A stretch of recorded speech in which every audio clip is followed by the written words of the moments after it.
વડીલો, માતૃશક્તિ, સમાજના રત્ન સમાન વિદ્યાર્થીઓ અને જ્ઞાનના ઉપાસકોનો હું પ્રજાપતિ મિત્તલ બાબુભાઈ ગામચવાડા આપ સૌનું હૃદયપૂર્વક સ્વાગત કરું છું. આજે આ મંચનું સંચાલન કરવાની તક મળી છે તે મારા માટે સૌભાગ્યની વાત છે. કોઈ પણ શુભ કાર્યની શરૂઆત અંધકારને ઉલેચીને પ્રકાશ પાથરતા દીપથી થાય છે. દીપથી દીપ જલે તો ઉત્સવ બને, દીપથી દીપ જલે તો ઉત્સવ બને, મનથી મન મળે તો મેળો બને. અંધકારને ઉલેચીને જે અજવાળું પાથરે એવા સજ્જનોના આગમનથી જ આ પ્રસંગ રૂડો બને.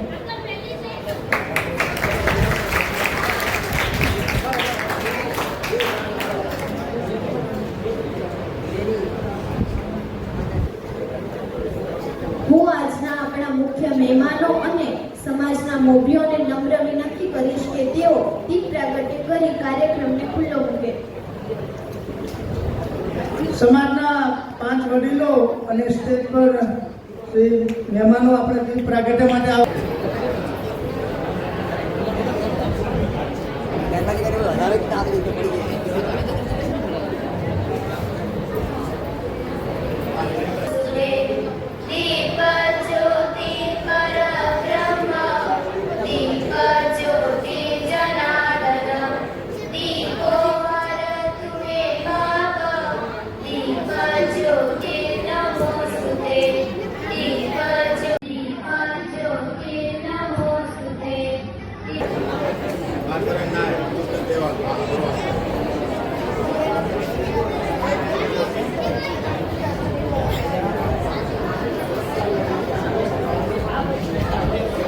દીપ પ્રાગટ્ય બાદ હવે આપણે ઈશ્વરના આશીર્વાદ લઈએ.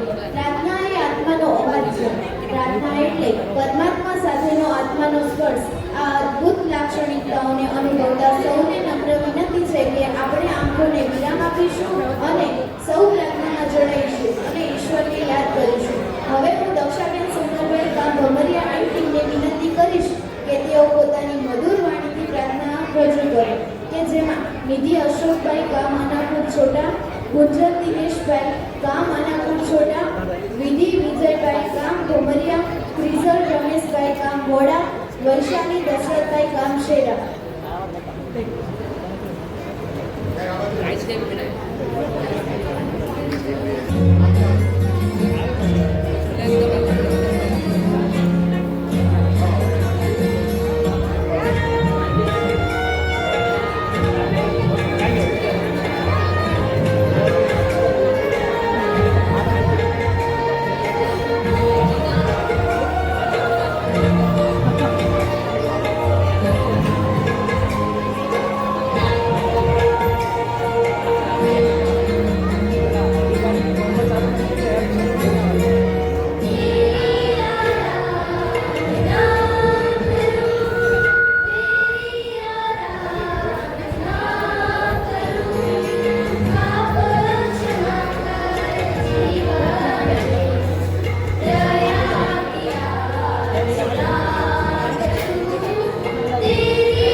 પણ એમનો અઘાતક સ્પર્શ આપણે કરી શકીએ છીએ. તેથી જ આપણે એક પળ ઝળહળી ઉઠીએ છીએ. આ જ સાથે આ કાર્યક્રમને આગળ વધારતા આપણે ગણેશ વંદના તરફ જઈએ. વિઘ્નહર્તા ભગવાન શ્રી ગણેશનું સ્મરણ કર્યા વગર કોઈ કાર્ય પૂર્ણ થતું નથી. ગણેશ વંદના માટે હું પ્રિયંકાબેન એમને વિનંતી કરીશ.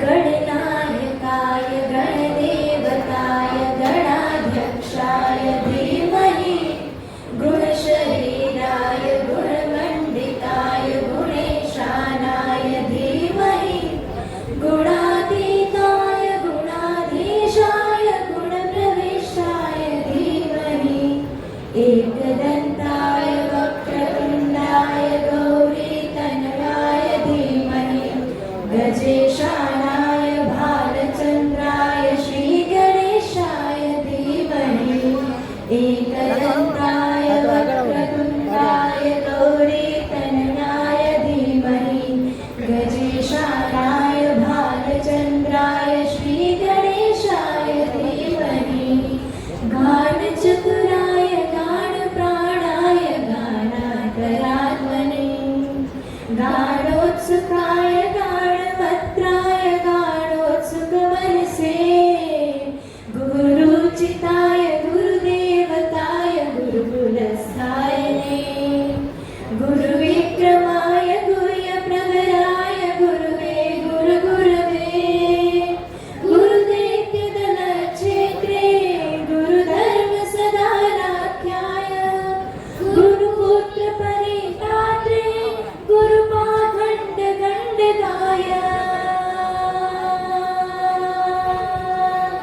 गीतसाराय गीततत्त्वाय गीतगोत्राय धीमहि गूढगुम्फाय गन्धभ्रष्टाय भोजयप्रदाय धीमहि गुणातीताय गुणाधीशाय गुणप्रविष्टाय धीमहि एकदन्ताय वक्रतुण्डाय गौरीतनयाय धीमहि गजेशानाय भालचन्द्राय श्रीगणेशाय धीमहि एकदन्ताय वक्रतुण्डाय गौरीतनयाय धीमहि गजेशानाय भालचन्द्राय श्रीगणेशाय धीमहि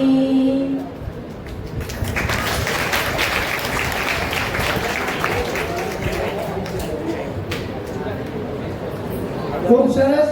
આપણે શ્રી ગણેશ વંદના કરી. આજે આપણી વચ્ચે ઉપસ્થિત મહેમાનશ્રીઓનું આગમન થઈ ગયું છે, તો આપ સૌ એમને તાળીઓથી આપણે વધાવીશું. મહેમાનશ્રીઓને પાંચ ગોળ પ્રજાપતિ સમાજ નવસારી મહેમાનશ્રીઓનું હાર્દિક સ્વાગત કરે છે. તો આજે કારકિર્દી માર્ગદર્શન સેમિનારમાં આપ સૌ આગેવાન મહેમાનશ્રીઓનું પાંચ ગોળ પ્રજાપતિ સમાજ નવસારી વતી ખૂબ ખૂબ અભિનંદન, આભાર.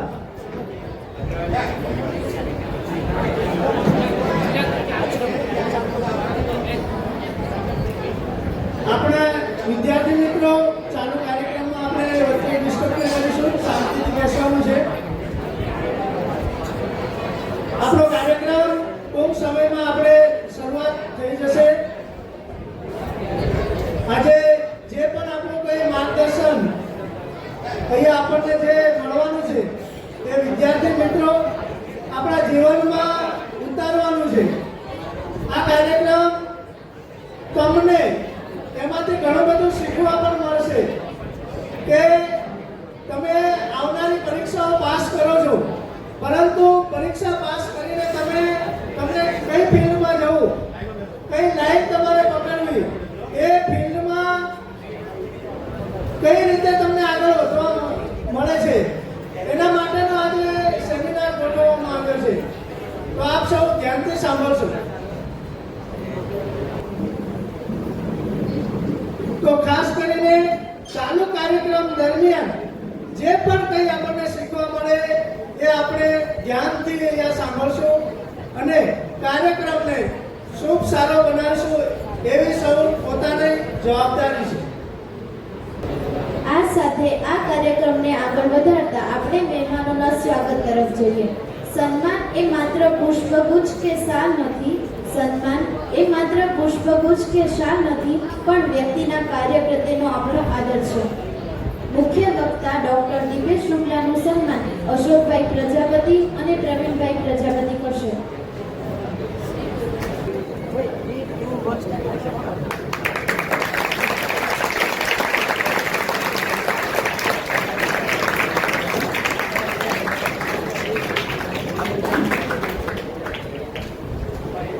JCI ગ્રુપના પ્રેસિડેન્ટ હિતેશભાઈ પવારનું સન્માન ઉત્તમભાઈ પ્રજાપતિ, જનકભાઈ પ્રજાપતિ અને વસનાભાઈ પ્રજાપતિ કરશે.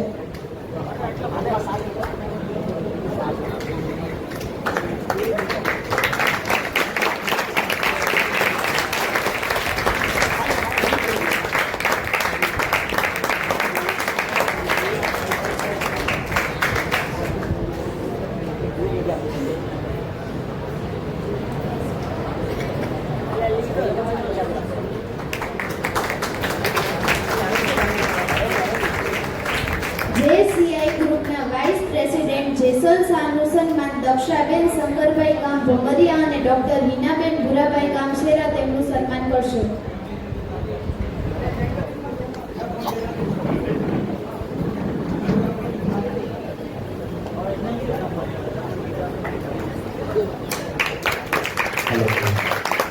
દક્ષાબેન અને રીતિબેન એમનું સ્વાગત કરશે. ખૂબ ખૂબ સ્વાગત તમારું છે.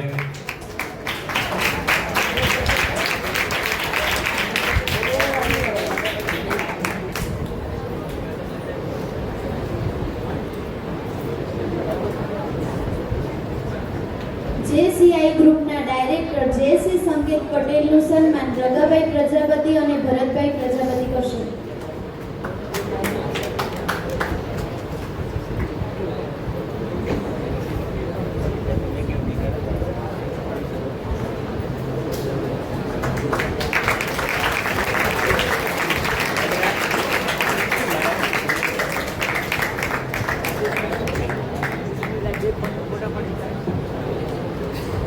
મિત્રો તાળીઓનો ગડગડાટ ચાલુ રાખજો.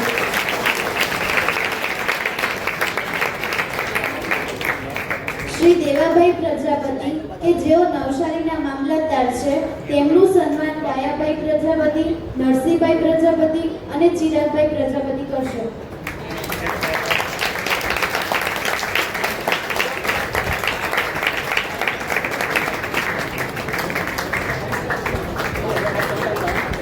તેઓ આપણા પ્રજાપતિ સમાજનું ગૌરવ પણ છે.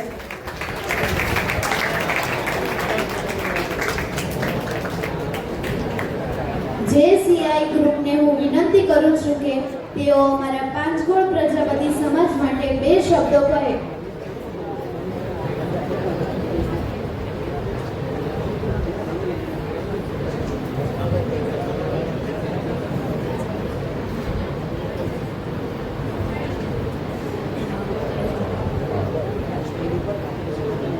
ફર્સ્ટ ઓફ ઓલ કેમ છો? બધા મજામાં? હું JCI president 2024. JCI Navsari actually જે કામ કરે છે તેમાં 18 થી 40 વર્ષના જે પણ વ્યક્તિઓ છે તેના ઘડતર માટે અને લીડરશિપ ક્વોલિટી ડેવલપમેન્ટ માટે કામ કરે છે. તો એ સંસ્થાના અંદર આપણે 18 થી અંદરના બાળકો માટે પણ કામ કરીએ છીએ, જેમાં જુનિયર જેસી કરીને એમને કહેવામાં આવે છે અને એ પણ અલગ અલગ કાર્યક્રમોમાં ભાગ લે છે. તમે બધા કદાચ JCI નો એક ખૂબ જ મોટો પ્રોજેક્ટ એવો ફૂડ કાર્નિવલ નામનો પ્રોજેક્ટ જે દિનસાદાબુ ગાર્ડન લો કોલેજના ગાર્ડન પર થાય છે, તમે કદાચ ઓળખતા હશો.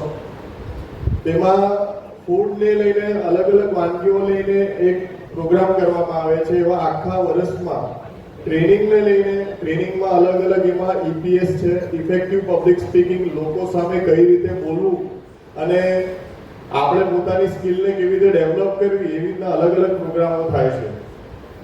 JCI વિશે આપણે ઘણી વધુ માહિતી લઈશું, પણ તમને ખાસ એ કહેવા માંગીશ કે આજે જે તમારા કરિયર ગાઈડન્સનો પ્રોજેક્ટ જે ટ્રેનિંગ આપવા માટે આવ્યા છે સર, તેને આપણે સાંભળીએ અને એ જ રીતે આપણા જે કરિયર છે તેના અંદર આપણે આગળ વધીએ અને સિલેક્ટ કરીને પ્રોપરલી આપણને માર્ગદર્શન મળે એવી આપણે આશા રાખીએ. Thank you so much. તથાસ્તુ.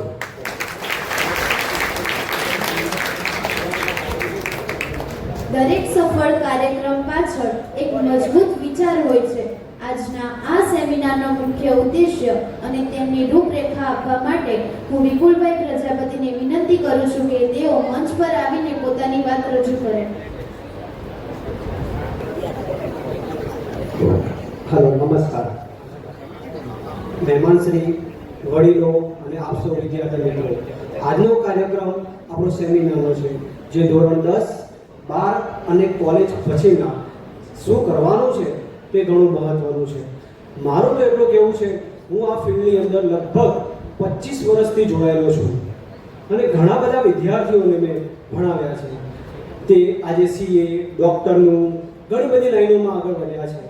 પણ મારે ખાસ એટલું એક કહેવું છે કે 10 અને 12 પછી જે લાઈન ચોઈસ કરવાના હોય એ પહેલાં થોડાક, નથી કહેતા કે અનુભવનું જ્ઞાન અને જે વડીલો છે એનું માર્ગદર્શન અને જે સફળ થયા છે તેનો જો વિચારો લઈને આપણે આગળ વધીએ તો ઘણું મહત્વનું છે. આજનો યુગ આધુનિક યુગ છે. આજે બધાને ભણવાની સાથે સાથે નોકરી પણ કરવી પડતી હોય છે. ભણતર એવું ભણવું જોઈએ કે આપણને નોકરી પણ મળે. 10 અને 12 પછીના જે વિદ્યાર્થીઓ છે તેને તો ખાસ હવે આગળની લાઈન જે ચોઈસ કરતી વખતે કોઈને પૂછો. આજે મેં ભણાવેલા વિદ્યાર્થીઓ મને મળે કે સર અમે તો ખોટી લાઈન લઈ લીધી, હવે કઈ નોકરી નથી મળતી, હવે મારે શું કરવું? તો મારે એટલું કહેવું છે કે કોઈને પૂછો જે લાઈનમાં જવાના હોય. સમાજની અંદર પણ ઘણા બધા એવા છે જ આપણે ત્યાં, બધા જ ફિલ્ડના વ્યક્તિઓ છે, બધા ગવર્મેન્ટમાં પણ છે, પણ તમે એમને પૂછો. કોઈ પણ વસ્તુ પૂછ્યા વગર આગળ વધાતી જ નથી. મેં મારું કેરિયર ચોઈસ કરતી વખતે ઘણા બધાને પૂછ્યું તો સારું માર્ગદર્શન મળ્યું અને સારા વિચારો મળ્યા. ઘણી મોટા અધિકારીઓ સાથે મારે ઘણી વખત બેસવાનું થાય છે તો મને ઘણું બધું કહે છે કે આપણે આ કઈ લાઈનમાં જવું, કેવી રીતે શું કરવું, તે બધું ખાસ એ માર્ગદર્શન લેવું જરૂરી છે. બીજું કે ધોરણ 10 અને 12 હવે એના પછીના જે ફિલ્ડ છે એ ફિલ્ડ ચોઈસ કરતી વખતે આપણે તો અત્યારે તો દેખાદેખીનું શિક્ષણ ખૂબ વધી ગયું છે. આ મેં જોયું છે. બસ મારે તો 4 જણા CA માં જાય તો બાકીના 4 જણા CA માં જાય. ગયા વખતનો દાખલો છે, 5 જણા BCA કરવા ગયા, બરાબર, એકમાં 2 તો ટોપર હતા, એમાંથી એને જોઈએ 4 જણા ગયા, એમાં એક જ પાસ થયો, બાકીના બધા ફેલ થઈ ગયા. તો એ જોઈને નથી જવાનું, આપણે આપણું જોઈને જવાનું છે. આપણને કેટલું આવડે છે એ જોઈને જવાનું છે બધાએ. ખાલી આ તો 4 જણા છે એમાંની પાછળ બધા જાય તો એવું નથી કરવાનું. આપણે જોઈએ આપણે કેટલી હમણાં અત્યારે હવે ચોઈસ કરવાનું આવશે 10મા અને 12મા ધોરણના વિદ્યાર્થીઓને તો પૂછો વેકેશન આ 3 મહિના શા માટે મળ્યા, તમે શું કરવા વેફી નાખો છો? એ 3 મહિના મળ્યા છે તો 3 મહિનામાં તમે પૂછો અને પૂછીને પછી આગળ જાઓ. કોઈ લાઈન ખોટી નથી, બધી લાઈન સરસ જ છે. કોઈ પણ લાઈનમાં જતી વખતે પહેલા પૂછી લો શું નોકરી મળશે. 10-12 ભણી લેશો પછી શું? પછી તો ખરેખર 18 થી જે 25 વર્ષનો જે સમયગાળો છે એ તરુણ અવસ્થા છે. એ તરુણ અવસ્થાની અંદર આમાં ખૂબ જ ધ્યાન રાખવાનું છે, બરાબર. આ બાબત ખાસ કોલેજ કરતા વિદ્યાર્થીઓને પણ ઘરે બેઠા કોઈ નોકરી નથી આપવાનું. માર્કેટમાં તો જવું જ પડશે તો જ નોકરી મળશે. ભલે તમારે ડિસ્ટિંક્શન આવશે, ભલે ફર્સ્ટ ક્લાસ આવશે, પણ તોય તમારે બહાર તો નીકળવું જ પડશે. ભણવાની સાથે સાથે સ્કિલ, હવે સ્કિલ ઉપર વધારે ભાર આપો, કેમ કે સ્કિલ હશે તો જ આગળ જવાશે, બાકી નહીં. ભલે તમે 12મામાં કે 10મામાં 95% લાવી દો, પણ સ્કિલ તમારામાં સારી આવડત હોવી જરૂરી છે. આવડત જ નહીં હશે તો નહીં મેળ પડે. કેમ કે તમારે કોઈ પણ વસ્તુ શીખતા પહેલા ઘણું બધું, મેં અત્યાર સુધી લગભગ હજારો બાળકોને ભણાવી દીધા છે, બરાબર. 2016 થી 2026 સુધીના ઘણો બધો સમય મેં એજ્યુકેશન પાછળ આપ્યો છે. એટલે આટલો તો મને અનુભવ થઈ ગયો છે કે ખાસ કે તમે બધા આજના જે 10મું 12મું કોલેજ પાસ આઉટ થઈને હવે નીકળશો તો તમે એની મુલાકાત લો. ઘણી સારી બધી મૂવી પણ છે એજ્યુકેશન, એ જુઓ, બરાબર છે. તો એ બધું જોઈને વિચાર કરીને આગળ વધો. ખોટા ચોઈસ કરીને ખોટી ફિલ્ડમાં ગયા પછી ઘણા બધા પૈસા બગડે છે, સમય બગડે છે, ભણવાનું છૂટી જાય છે. દેખાદેખીથી નહીં આગળ વધો. આ ખાસ મારે આ બધાને કહેવું છે. અને આજે સમાજ બેઠો છે અને એ પણ કહું છું કે શિક્ષણ ફિલ્ડમાં પણ આગળ આવો. અડધું જો કોઈ પણ વસ્તુમાં સમય આપવો પડશે. આપણે તો બસ હાર માની લઈએ છીએ. કોઈ પણ વસ્તુ તમે કોઈ પણ ધંધો ચાલુ કરો કે કોઈ પણ નોકરીમાં જાઓ, સમય આપ્યા વગર તો તમારો મેળ નહીં જ પડશે. એક વાર બે વાર, મારી જો વાત કરું, હું જ્યારે એમકોમ કરતો હતો તો મારે ઘણી બધી કેટી આવતી હતી, પણ મેં હાર ન મારી. મારી સાથે ઘણા બધા હતા, બધાએ છોડી દીધું, પણ મેં મેદાનમાં રહ્યો, ટકી રહ્યો. મેં એમકોમ ક્લિયર કર્યું, પછી બીએડ કર્યું. આજે મને એ ભણવાનો ફાયદો મને દેખાય છે કે હા, ભણેલા છીએ તો બધા જ અધિકારીઓ આપણી સાથે વ્યવસ્થિત, કઈ વાંધો નહીં, આપણે નીચું મોટું કરીને વાત નહીં કરવી પડે. તો ભણવું તો જરૂરી જ છે. એવું નહીં કે નોકરી માટે ભણો, પોતાના સ્કિલ માટે ભણો. ભણેલા હશો તો કશે અટવાશો નહીં, આપણને કોઈ જગ્યાએ કોઈ તકલીફ નહીં પડે, આપણું કામ આપણું નીકળી જશે. આટલું ખાસ મારે કહેવું છે. ભણો, ભણાવો, ભણો. બીજું ભણવાની સાથે સાથે સંસ્કાર પણ જરૂરી છે. એટલું ખાલી ભણવું એટલું જરૂર નથી. નમ્ર, વિનમ્ર અને ધીરજ આ તો ખૂબ જ જરૂરી છે. નમ્ર અને વિનમ્ર અને ધીરજ જો રાખશો તો જ આગળ વધાશે. આપણને બધું તાત્કાલિક, આજના છોકરાઓને બધું તાત્કાલિક પૈસાવાળું બની જવું છે, પણ એમ ન બનાય. થોડીક વાર લાગે, રહેવું પડે મેદાનમાં, સમજવું પડે, અનુભવ. ઘણી બધી ઠોકરો વાગશે જીવનમાં, ડગલે ને પગલે ઘણા બધા આવા માનવીઓ તમને મળવાના જ છે બધા. બરાબર, સારું એ બોલશે, ખરાબ એ બોલશે, બરાબર. એટલે આપણા મનનું કરવાનું, સાંભળવાનું બધાનું, સાંભળવાનું બધાનું. મારે તો કામ જ છે કે સાંભળવાનું જ છે, પણ સાંભળવાનું બધાનું, ડિસિઝન આપવું લેવાનું, બરાબર. કોઈ હમણાં થોડા વર્ષો પહેલા એક દિલ્હીની અંદર એ ડોક્ટરની અંદર GEE ની અંદર લગભગ પહેલો નંબર આખા ભારતમાં ઓલ ઇન્ડિયા રેન્ક નંબર 1 પર હતો. પણ એને ઇન્ટરેસ્ટ જ નહીં હતો ડોક્ટર લાઈનમાં જવાનું. એનું આખું ફિલ્ડ ડોક્ટર લાઈનમાં હતું. હું એમ નથી કહેતો કે લાઈનમાં ન જવાય, પણ એને ઇન્ટરેસ્ટ જ નહોતો. એના મમ્મી પપ્પાએ જબરદસ્તી એને ડોક્ટર લાઈનમાં મોકલેલો. પણ અને GEE ની અંદર આખા ઓલ ઇન્ડિયામાં રેન્ક 1 લાવવો હોય એટલે બહુ અઘરું કામ છે. કેટલી મહેનત હશે. ન છૂટકે એને આત્મહત્યા કરવી પડી પછી, કારણ કે એને ઇન્ટરેસ્ટ જ નહોતો, ઘરવાળાનું પ્રેશર હતું. તો મારે તો એ કહેવું છે કે કોઈના દબાણથી, કોઈના કહેવાથી એ આપણે નથી કરવાનું. આપણે આપણા મનનું જ કરવાનું છે, બરાબર. આપણે જે ઈચ્છા હોય, બરાબર. એટલે આ ખાસ બાબત મારે કહેવી છે બધા. અને આગળ જે બધા વિદ્યાર્થીઓ ભણે છે એ વિદ્યાર્થીઓને પણ મારે ખાસ કહેવું છે કે ખૂબ વિચારી આગળ વધો, સમજો, પૂછો. સમાજના પણ ઘણા બધા આપણા અધિકારીઓ છે, એને કોઈ પૂછો અને આગળ વધો. અને કોઈ પણ ફિલ્ડ નક્કી કરતા પહેલા 100 વખત વિચારો, કેમ કે એની પાછળ તમારું ભવિષ્ય છે. ખોટા અટવાઈ ગયા તો પછી લાઈન ખોટી ચોઈસ થઈ જશે. એટલે મારે ખાસ કહેવું છે, બરાબર, કોઈ પણ લાઈન એવી નથી, બધી લાઈન સારી છે. અને કોઈ પણ તકલીફ હોય તો મળજો, પૂછો અને આગળ વધો. તથાસ્તુ. જય હિન્દ.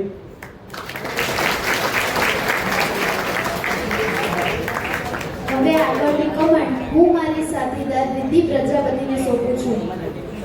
નમસ્કાર, મારું નામ પ્રજાપતિ રિદ્ધિ ભમરાભાઈ છે અને મારું ગામ રાણીવાડા. હવે આ કાર્યક્રમને આગળ વધારતા આપણી સમાજના પહેલા ઓપ્ટોમેટ્રિશિયન આંખના ડૉક્ટર હિવાબેન શ્રી ડૉક્ટર હિનાબેન પ્રજાપતિને વિનંતી કે તમે સમાજના વિદ્યાર્થીઓને સમયના અભાવે ટૂંકમાં માર્ગદર્શન આપો.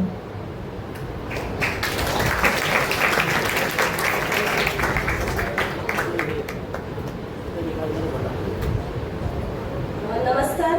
અહીંયા ઉપસ્થિત સમાજના વડીલો, મુખ્ય મહેમાનો તેમજ વિદ્યાર્થી ભાઈઓ તેમજ બહેનો, હું હિના પ્રજાપતિ આજના ધોરણ 10 અને 12ના વિદ્યાર્થીઓ માટે રાખેલા ભવિષ્યના અભ્યાસને લગતા સેમિનારમાં આપ સૌનું હાર્દિક સ્વાગત કરું છું.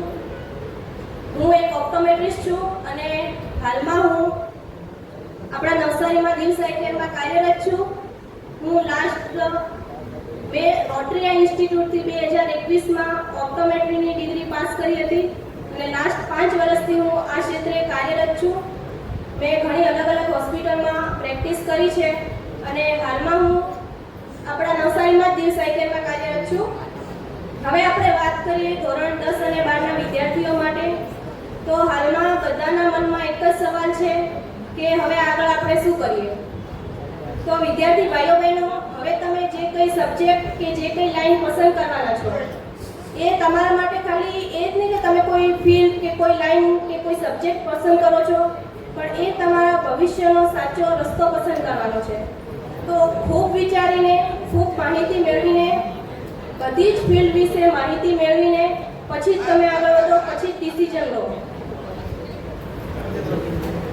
અને હવે જે કંઈ આપણે જે રાખ્યો છે, આપણે જે સમારંભ રાખ્યો છે એમાં દરેક વિદ્યાર્થી ભાઈ બહેનો છે એમને કદાચ હું આજે ઓપ્ટોમેટ્રિસ્ટ છું અને ઓપ્ટોમેટ્રી કોર્સ વિશે કદાચ કોઈ વિદ્યાર્થી ભાઈ બહેનને એટલી બધી માહિતી નથી અને ઘણા લોકો, ઘણા વાલીઓને પણ ઓપ્ટોમેટ્રિસ્ટની જે આપણો જે કોર્સ છે એના વિશે માહિતી જ નથી. તો હું કહું કે ઓપ્ટોમેટ્રિસ્ટ એટલે આંખની દ્રષ્ટિના નિષ્ણાત જે પ્રાઇમરી આઈ કેર પ્રોવાઈડર તરીકે ખૂબ સારું પ્રોત્સાહન આપે, જે ખૂબ સારું એમનું ભવિષ્ય છે.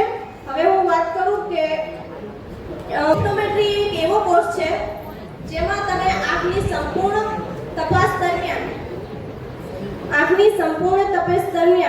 આંખની નજરને લગતી દરેક સમસ્યાનું સમાધાન, જે તમે ચોક્કસ એનું નિદાન અને યોગ્ય મેનેજમેન્ટ કરી શકો છો. ઓપ્ટોમેટ્રી કોર્સ એ ટોટલ 5 વર્ષનો કોર્સ છે, જેમાં 4 વર્ષનો અભ્યાસ અને 1 વર્ષની ઇન્ટર્નશિપ આવે છે. 1 વર્ષની ઇન્ટર્નશિપ કર્યા દરમિયાન વિદ્યાર્થીને કુશળ અને જવાબદાર આઈ કેર પ્રોવાઈડર તરીકે ખૂબ સારું એને ભવિષ્ય મળે છે. ઓપ્ટોમેટ્રી કોર્સ એ 12 સાયન્સ પછી કરવામાં આવે છે, જે admission committee for education medical professional education course દ્વારા કરવામાં આવે છે. અને તમે એમાં હવે જે ઓપ્ટોમેટ્રી કોર્સ છે એમાં ખૂબ સારા સ્કોપ છે, એમાં ખૂબ સારી ઓપોર્ચ્યુનિટી છે. ઓપ્ટોમેટ્રી કોર્સમાં તમે પોતાનું ક્લિનિક કરી શકો છો, તમે કોઈ હોસ્પિટલમાં જોબ કરી શકો છો અને બહેનો માટે તો ખૂબ જ સારું છે કે તમે કોઈ પણ સિટીમાં જાઓ, તમને 30 થી 35 હજારની સ્ટાર્ટિંગ સેલેરીથી ઓપ્ટોમેટ્રિસ્ટની ઇઝીલી કોઈ પણ સિટીમાં તમને જોબ મળી જાય છે. અને આ મેં ઓપ્ટોમેટ્રિસ્ટની જે માહિતી આપી છે એના સિવાય તમારે હજુ કોઈ માહિતી જોઈતી હોય તો તમે મારો કોન્ટેક્ટ કરી શકો છો. હું હાલમાં દિવસ આઈ કેરમાં કાર્યરત છું અને હા, ઓપ્ટોમેટ્રિસ્ટના જે આ ડિગ્રી છે એમાં ગવર્મેન્ટ જોબ પણ આવે છે. કોઈ વિદ્યાર્થી ભાઈઓ બહેનોને સરકારી નોકરી કરવાની ઈચ્છા હોય તો એ ગવર્મેન્ટ એક્ઝામની તૈયારી કરીને સરકારી નોકરી પણ કરી શકે છે. હાલમાં જ મારા મોટા ભાઈ કિરણભાઈ પ્રજાપતિ જે ઓપ્ટોમેટ્રિસ્ટ છે અને એમને ગુજરાત ગવર્મેન્ટમાં હમણાં જ તેમનું સિલેક્શન થયું છે. તેમણે પણ ખૂબ મહેનત કરી છે, ખૂબ સ્ટ્રગલ કર્યું છે.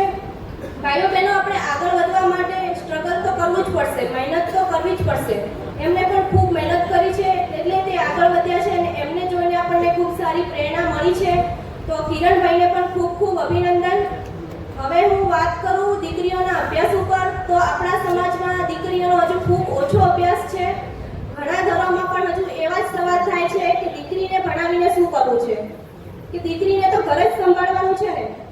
તો તમે એટલા લાડથી તમે દીકરીને ઉછેરો છો, તો પછી જ્યારે એના ભવિષ્યની વાત આવે છે, જ્યારે એના અભ્યાસની વાત આવે છે, તો ક્યાંક ને ક્યાંક એને રોકી દેવામાં આવે છે. ક્યારેક પરિસ્થિતિના લીધે, ક્યારેક ભયના લીધે, તો ક્યારેક વિચારધારાના લીધે. તો એટલું યાદ રાખો કે દીકરી માત્ર ઘર સંભાળવા માટે નથી જન્મતી, એ પણ ઘણા સપનાઓ સાથે જન્મે છે. એને પણ કંઈક બનવું હોય છે, એને પણ પોતાના માતા પિતાનું નામ રોશન કરવું હોય છે. તો દીકરીને તક મળશે તો તે જરૂર આગળ વધશે. તો આપણે વધુમાં વધુ દીકરીઓને ભણાવીએ. આજે દીકરી ઘણા બધા ક્ષેત્રોમાં ખૂબ આગળ વધી રહી છે. અને વાત કરીએ આપણે કે એક દીકરીને જ્યારે તક મળે છે ત્યારે એ દીકરી પોતાના પગ પર ઊભી થઈ શકશે. એ દીકરી કોઈના પર નિર્ભર નહીં રહે અને એ એના ભવિષ્યના બાળકોનું ભવિષ્ય પણ ખૂબ સારી રીતના ઘડી શકશે. એ ભવિષ્યનું ઘડતર પણ ખૂબ સારી રીતના ઘડી શકશે. અને ઘડતરની વાત કરીએ તો આપણે તો કુંભાર છીએ, જેટલી માહિતી આપણને છે ઘડતરની એટલી તો કદાચ કોઈને નહીં હોય. આપણે એક સામાન્ય માટીમાંથી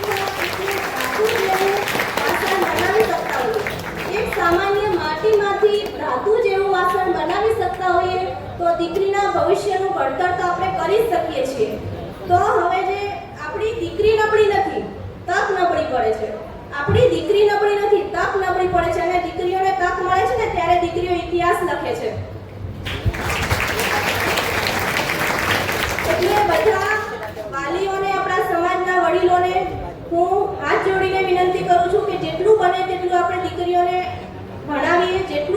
એટલું દીકરીઓને આગળ વધારીએ. અને દીકરીઓને પણ હું કહું છું, બહેનોને પણ કહું છું કે આપણામાં ખૂબ શક્તિ છે. આપણે જરૂર છે તો ખાલી હિંમતની અને આત્મવિશ્વાસની. આપણે જાતે જ ઘણીવાર આપણે જાતે જ આપણા સપનાઓને નાના બનાવી દઈએ છીએ. પરિસ્થિતિ મુશ્કેલ હોઈ શકે છે, પણ આપણા સપનાઓને ક્યારેય નાના નથી બનાવવાના. આજે સમય બદલાઈ ગયો છે, દરેક ક્ષેત્રમાં દીકરી ખૂબ આગળ વધી રહી છે. તો આપણે પણ એ રીતનું ભણી ગણીને ખૂબ આગળ વધવાનું છે. આપણા માતા પિતાનું નામ રોશન કરવાનું છે. અને એવું ક્યારેય ના વિચારવું કે કોઈ શું કહેશે. કોઈ શું કહે છે એ મહત્વનું નથી. આપણે શું કરવું છે એ મહત્વનું છે. આપણે શું બનવું છે એ મહત્વનું છે. હવે હું વાત કરું દીકરીઓને પણ હું કહું છું કે તમે એ બધું ના વિચારીને કે મને કોઈ શું કહેશે, મને પેલું એમ કહે છે. આપણો સમાજ આપણને સપોર્ટ કરે છે, આપણી ફેમિલી આપણને સપોર્ટ કરે છે, તો આપણે મહેનત જ કરવાની છે ને. તો આપણે મહેનત કરીએ, આગળ વધીએ. અને બધી દીકરીઓને હું હાથ જોડીને વિનંતી કરું છું કે કદાચ આપણા સમાજમાં એવું નથી કે કોઈ દીકરી એના માતા પિતાને અભ્યાસ માટે માંગણી કરતી હોય અને કોઈ માતા પિતા ના પાડતું હોય. કદાચ તમારા માતા પિતાને લોકો કહેતા હશે કે કેમ દીકરીને ભણાવો છો, કેમ એને બહાર મોકલો છો. કદાચ એ બધું સાંભળીને પણ તમારા માતા પિતા તમને ભણાવતા હોય, એ બધું સાંભળીને પણ તમારા માતા પિતા તમને આગળ મોકલતા હોય, તો એ માતા પિતાના વિશ્વાસની લાજ રાખવી એ આપણી જવાબદારીમાં આવે છે. અને જે આપણને આપણા માતા પિતાએ આઝાદ જિંદગી આપી છે, જે આપણને આપણા માતા પિતા આઝાદ જિંદગી, જે આપણે આઝાદ જિંદગી હમણાં જીવી રહ્યા છીએ, તો એ આઝાદ જિંદગી સાથે આપણે આપણા માતા પિતાના વિશ્વાસમાં હંમેશા બંધાઈ રહેવાનું છે. હવે હું વાત કરું આપણા સમાજના વડીલો. આપણા સમાજના વડીલોએ જે આ નારી સશક્તિકરણનું ભારરૂપી બેડું એમના માથે ઉપાડ્યું છે, તો એ બેડું પાર કરવાની જવાબદારી પણ આપણી જ છે બહેનો. આપણે બધી બહેનો સાથે મળીને મહેનત કરીએ, ખૂબ આગળ વધીએ અને આપણા સમાજને ખૂબ આગળ લઈ જઈએ. હવે હું તમને છેલ્લે એટલી જ વાત કરીશ કે આપણે એટલું આગળ વધવું છે, આપણા સમાજને આપણે એટલો આગળ લઈ જવો છે કે જે ચૂલાએ બેઠેલી આપણી માં, કોણ? ચૂલાએ બેઠેલી આપણી માં જેને 4 દિવાલમાં આખી જિંદગી કાઢી નાખી છે, એને પણ માથું ગર્વથી ઊંચું થવું જોઈએ.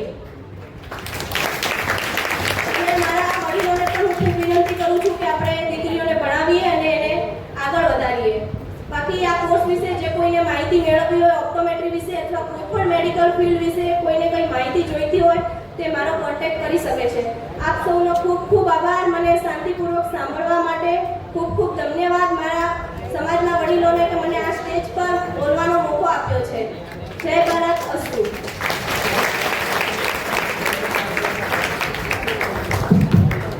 ખૂબ ખૂબ આભાર તમારો. ખૂબ જ સુંદર. હવે આ કાર્યક્રમને આગળ વધારતા આપણા આજના કાર્યક્રમના મુખ્ય વક્તા છે ડૉક્ટર દીપેશ શુક્લાનું સંબોધન પહેલા તેમનો પરિચય આપું તો તેઓએ ગણપત યુનિવર્સિટીમાંથી પોતાની PhDની ડિગ્રી પ્રાપ્ત કરી છે. તેઓ 200થી વધારે સેમિનાર કરી ચૂક્યા છે અને હાલમાં તેઓ SS અગ્રવાલ ઇન્સ્ટિટ્યૂટની અંદર પ્રિન્સિપાલ તરીકેની ફરજ બજાવે છે. આવા મહાન વક્તા આપણી સાથે છે તો તેમનું જોરદાર તાળીઓ વડે સ્વાગત કરી અને તેમનું અભિવાદન કરવું અને તેમનું વક્તવ્ય સાંભળવું.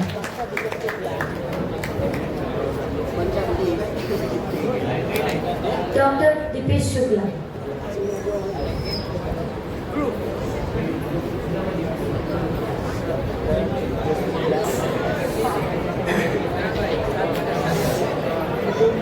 નમસ્કાર, ગુડ ઇવનિંગ.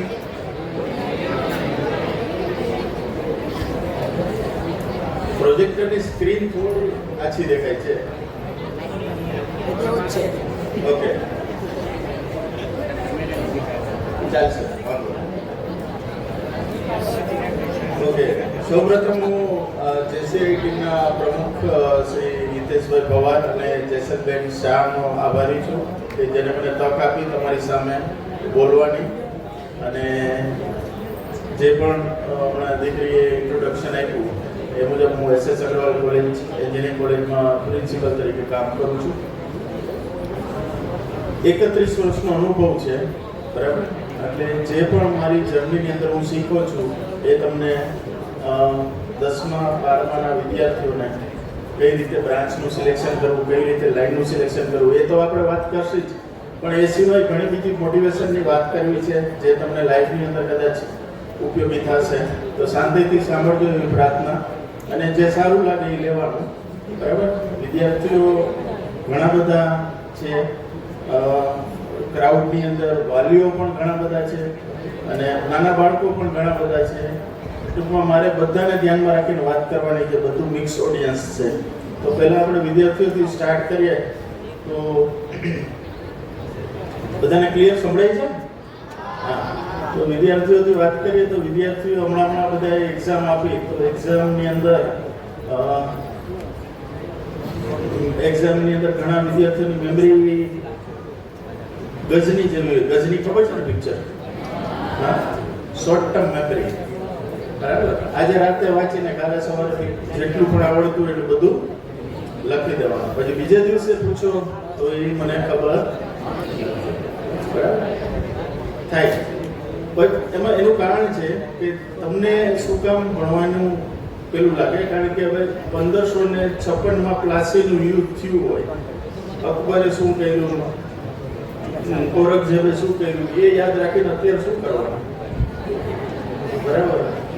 આપણું અહીંયા શું થવાનું છે ખબર નથી ને, એની લડાઈ ક્યારે થઈ હતી, એને શું કર્યું. એટલે ઘણી બધી વસ્તુ છે જે ધીરે ધીરે આપણા અભ્યાસક્રમની અંદર બદલાઈ રહી છે અને બદલાઈ જશે, બરાબર. તો આપણે સ્ટાર્ટ કરીએ 10મા ધોરણ પછી તમને કઈ કઈ લાઈન મળે, 10 પછી 12મા સાયન્સ, પછી 12મા કોમર્સ, પછી કઈ કયા ફિલ્ડ મળે, અને પછી કઈ રીતે ફિલ્ડનું સિલેક્શન કરવું એ હું તમને ધીરે ધીરે આગળ વાત કરીશ. સ્લાઇડ ચેન્જ કોણ કરશે? કોઈ એક હેલ્પ કરો સ્લાઇડ ચેન્જ કરવામાં.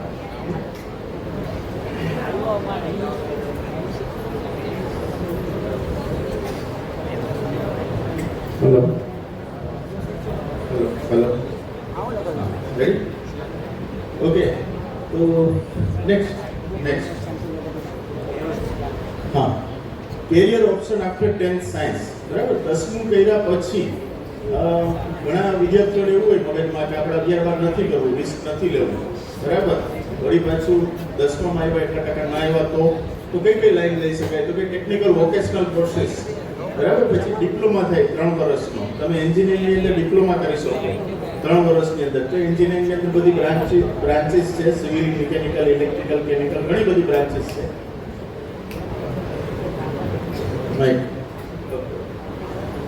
સો ઘણી બધી બ્રાન્ચીસ છે એન્જિનિયરિંગની અંદર, એની અંદર તમે 3 વર્ષનો ડિપ્લોમા કરી શકો. પછી આઈટીઆઈના 1-2 વર્ષના કોર્સીસ જે સ્કિલ રિલેટેડ હોય, ઇલેક્ટ્રિશિયન, ફિટર, વેલ્ડર, મિકેનિક, કે આ કોર્સ કરો એટલે તરત જ જોબ મળી જાય, બરાબર. તો તમારું પોતાનું કામ કરી શકો, એ ટાઈપના કોર્સ કરી શકો. પછી બીજું રેલવેમાં, ગવર્મેન્ટમાં બધી એક્ઝામ છે 10મા પછીની, ticket collector, bank clerk, insurance, medical technical certificate course, radiography, pathology, આ બધા લેબ ટેકનિશિયનને લગતા કોર્સ તમે કરી શકો after 10th. Next 12th science. હવે આપણે 2 ગ્રુપ હોય, તમને ખ્યાલ છે, એક તો પીસીએમ અને એક પીસીબી, બરાબર. કોઈ બાયોલોજી રાખ્યું હોય, કોઈ મેથ્સ રાખ્યું હોય. તો પીસીબી એટલે ફિઝિક્સ, કેમેસ્ટ્રી, મેથ્સ, બાયોલોજી વાળું જો ગ્રુપ હોય તો તમે medical field, MBBS, BDS, BMS, BHMS, મેડિકલને લગતી બધી, BSc agriculture, BSc nursing, physics, chemistry. PCM હોય તો engineering, PCM architect, BR merchant navy, પછી એનડીએ ડિફેન્સ. જો હું જેટલી બોલું છું ને જરાય ચિંતા ના કરતા, આ બધું જ મેં નેટ ઉપરથી લીધેલું છે, ઓકે. એટલે તમને બધું જ મળી જશે, ગભરાતા નહીં કે મારે વાંચવાનું રહી ગયું, બરાબર.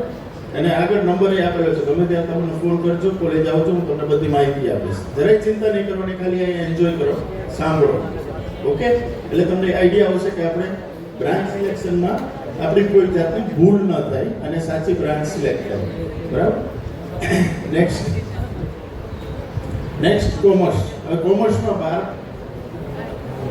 હમણાં મારી પહેલા એક વક્તા કોઈ હતા, એને એક વાત કરી કે ભાઈ કોઈ પણ બ્રાન્ચ છે, કોઈ પણ બ્રાન્ચ એ નબળી નથી. દરેક બ્રાન્ચ સારી છે. સાયન્સ જ સારું, કોમર્સ જ સારું એવું નહીં.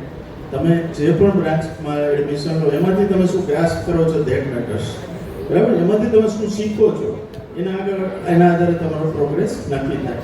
એટલે કોઈ પણ કોર્સ કરો તો એની અંદર તમારી ડેપ્થ હોવી જોઈએ, એની અંદર ઊંડાણપૂર્વક એનો અભ્યાસ કરો તો ઓટોમેટિક તમને એનો ફાયદો થવાનો છે. તો બીકોમ, બીબીએ, બીએમએસ, પછી chartered account, company secretary, સીએમએ, આઈસીડબ્લ્યુએ, MBA, hotel management, tourism, આ બધા કોર્સિસ તમે બીકોમ પછી 12 કોમર્સ પછી કરી શકો.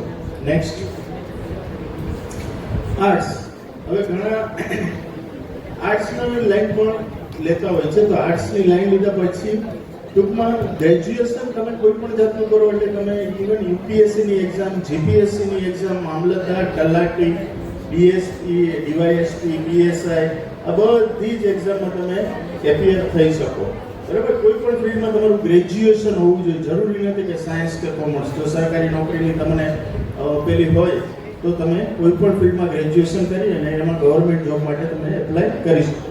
રાઈટ, તો આર્ટ્સ પછી બીએ, પછી જર્નલિઝમ, ફાઇન આર્ટ્સ, એલએલબી, લો, પછી event management, fashion design, foreign language diploma, air hostess, cabin crew, ground staff training, આ બધા જ courses generally bachelor of arts પછી ની સાથે આર્ટ્સ પછી થતા હોય છે.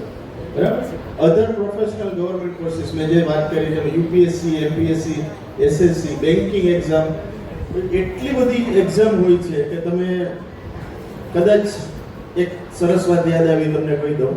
તમે આઈએએસ ની તૈયારી કરવાની હંમેશા છે ને ટાર્ગેટ આપણું ઊંચું રાખવાનું. ટાર્ગેટ યુપીએસસી રાખવાનું કે મારે આઈએએસ કે આઈપીએસ થવું છે. તો આઈએએસ કે આઈપીએસ જો નહીં થઈ શકો ને તો તમે આરામથી જીપીએસસી, ગુજરાત ગવર્મેન્ટની એક્ઝામ તો ક્લિયર થઈ જ જશે. કારણ કે તમે તૈયારી શું કરી હશે? આઈએએસ ને આઈપીએસ લેવલની. બરાબર, એટલે તમારી હંમેશા ટાર્ગેટ ઊંચું રાખવાનું. તો તમે ઓટોમેટિક ગવર્મેન્ટની, ગુજરાત ગવર્મેન્ટની કોઈ પણ એક્ઝામિનેશન મામલતદાર લેવલની હોય કે સચિવ લેવલની, તલાટી, બધી ક્લિયર થઈ જશે. ડિપ્લોમા એનિમેશન, પછી યુપીએસસી ડિફેન્સ, વીએફએક્સ નું પણ આજકાલ બહુ ચાલે છે. Film technology, photography, interior design, fashion. હવે આ બધા જ કોર્સિસ 10th, 12th પછી તમે કરી શકો. પણ એક વસ્તુ ધ્યાન રાખો, અત્યારે આર્ટિફિશિયલ ઇન્ટેલિજન્સ ચાલે છે, એઆઈ. બરાબર, હવે ઇવન અમે પણ એવરી યર 5000 એન્જિનિયર બહાર પડે છે અમારે ત્યાંથી. તો અમને પણ નથી ખબર કે આ છોકરાઓને બધાને આગળ જતા આ અમે જે ભણાવ્યું એ ઉપયોગી થશે કે નહીં. બરાબર, એટલે દર વર્ષે કંઈક નવું આવતું જ રહે છે. આર્ટિફિશિયલ ઇન્ટેલિજન્સ આવ્યા પછી કોમ્પ્યુટર એન્જિનિયરના છોકરાઓને જોબ મેળવવામાં તકલીફ પડવા માંડી. કારણ કે જે કામ એક એન્જિનિયર 10 કલાકમાં કરતું હતું પેલું 10 મિનિટમાં પ્રોગ્રામ બનાવીને દઈ દે છે. ખ્યાલ આવ્યો? એટલે અત્યારે કદાચ તમે ન્યૂઝ જોતા હો, ન્યૂઝપેપર વાંચતા હો તો ટીસીએસ, વિપ્રો, ઇન્ફોસિસ, માઇન્ડટ્રી, એલટીડીએસ, એલટીઆઈ, બધી મોટી આઈટી કંપનીઓએ કોમ્પ્યુટર એન્જિનિયરને છૂટા કર્યા. બરાબર, એટલે એક વસ્તુ ધ્યાન રાખવાનું, આખી દુનિયા જે કરતું હોય ને એ કોઈ દિવસ નહીં કરવાનું.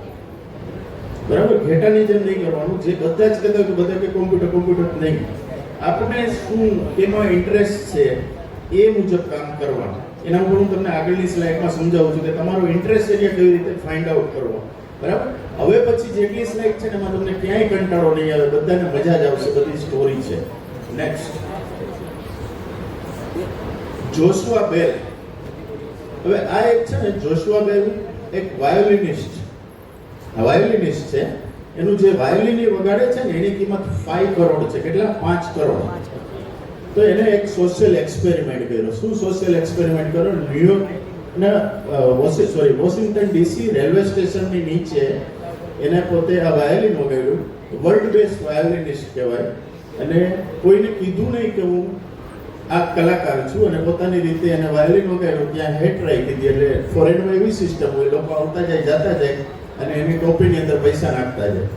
બરાબર, તો 30 મિનિટ સુધી એને આ વસ્તુ કરી અને 30 મિનિટની અંદર $32 કલેક્ટેડ. લોકોએ એની ધૂન સાંભળી, સેમ મેલોડી, સેમ વાયોલિનિસ્ટ અને સેમ કલાકાર. હવે આ જ વસ્તુ એને એ જ દિવસે સાંજે કોન્સર્ટ હોલમાં વગાડી. ત્યાં લોકોએ $100 ટિકિટ લઈને 1000 લોકોએ એનો પ્રોગ્રામ એટેન્ડ કર્યો. $1 લાખ કલેક્શન થયું. કેટલાનું? એ જ કલાકાર, એ જ મેલોડી, એ જ વાયોલિન. તો શું કામ આવું થયું? ત્યાં ખાલી $30 રેલવે સ્ટેશન ઉપર અને અહીંયા ટાઉન હોલમાં $1 લાખ. રીઝન એ છે તમે કઈ જગ્યાએ બેસો છો ને એ પ્રમાણે તમારી વેલ્યુ થાય.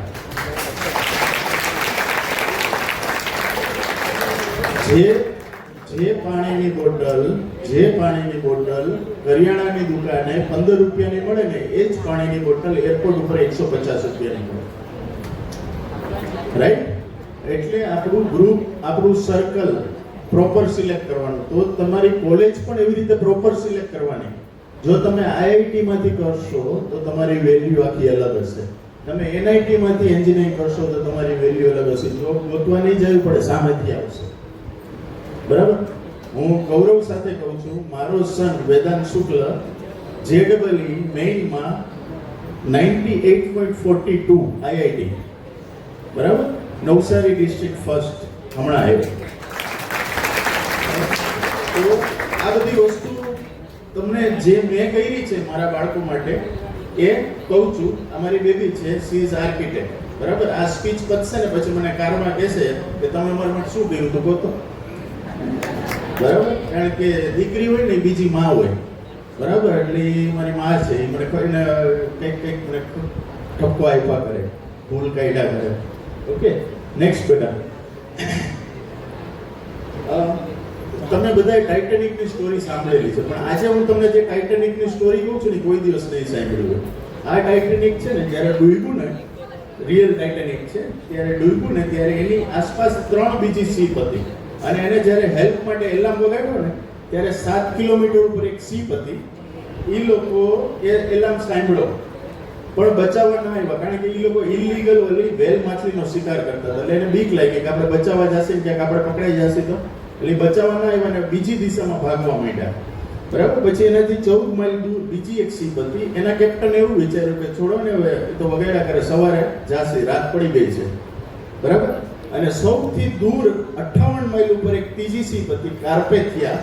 એના કેપ્ટને એક પણ વિચાર ન કર્યો અને જે બાજુ ટાઇટેનિકની હેલ્પ માટેની પેલી વોર્નિંગ આવતી હતી, સિગ્નલ આવતો હતો, એ બાજુ એને પોતાની ફૂલ થ્રોટલથી, ફૂલ સ્પીડથી મારી મૂકી અને ઘણા બધા લોકોને બચાવ્યા, બરાબર. હવે આ સ્ટોરી મૂવીમાં નથી બતાવી, નથી બતાવી. તો તમારે છે ને લાઈફની અંદર કેવી શીપના કેપ્ટન બનવાનું છે? ત્રીજી કેટેગરીના. સમજણો? નહીં કે પહેલી કે બીજી, રાઈટ? કોઈને લાઈફની અંદર જરૂર પડે તો મદદ કરવાની, ખાલી આપણો સ્વાર્થ નહીં જોવાનો, રાઈટ?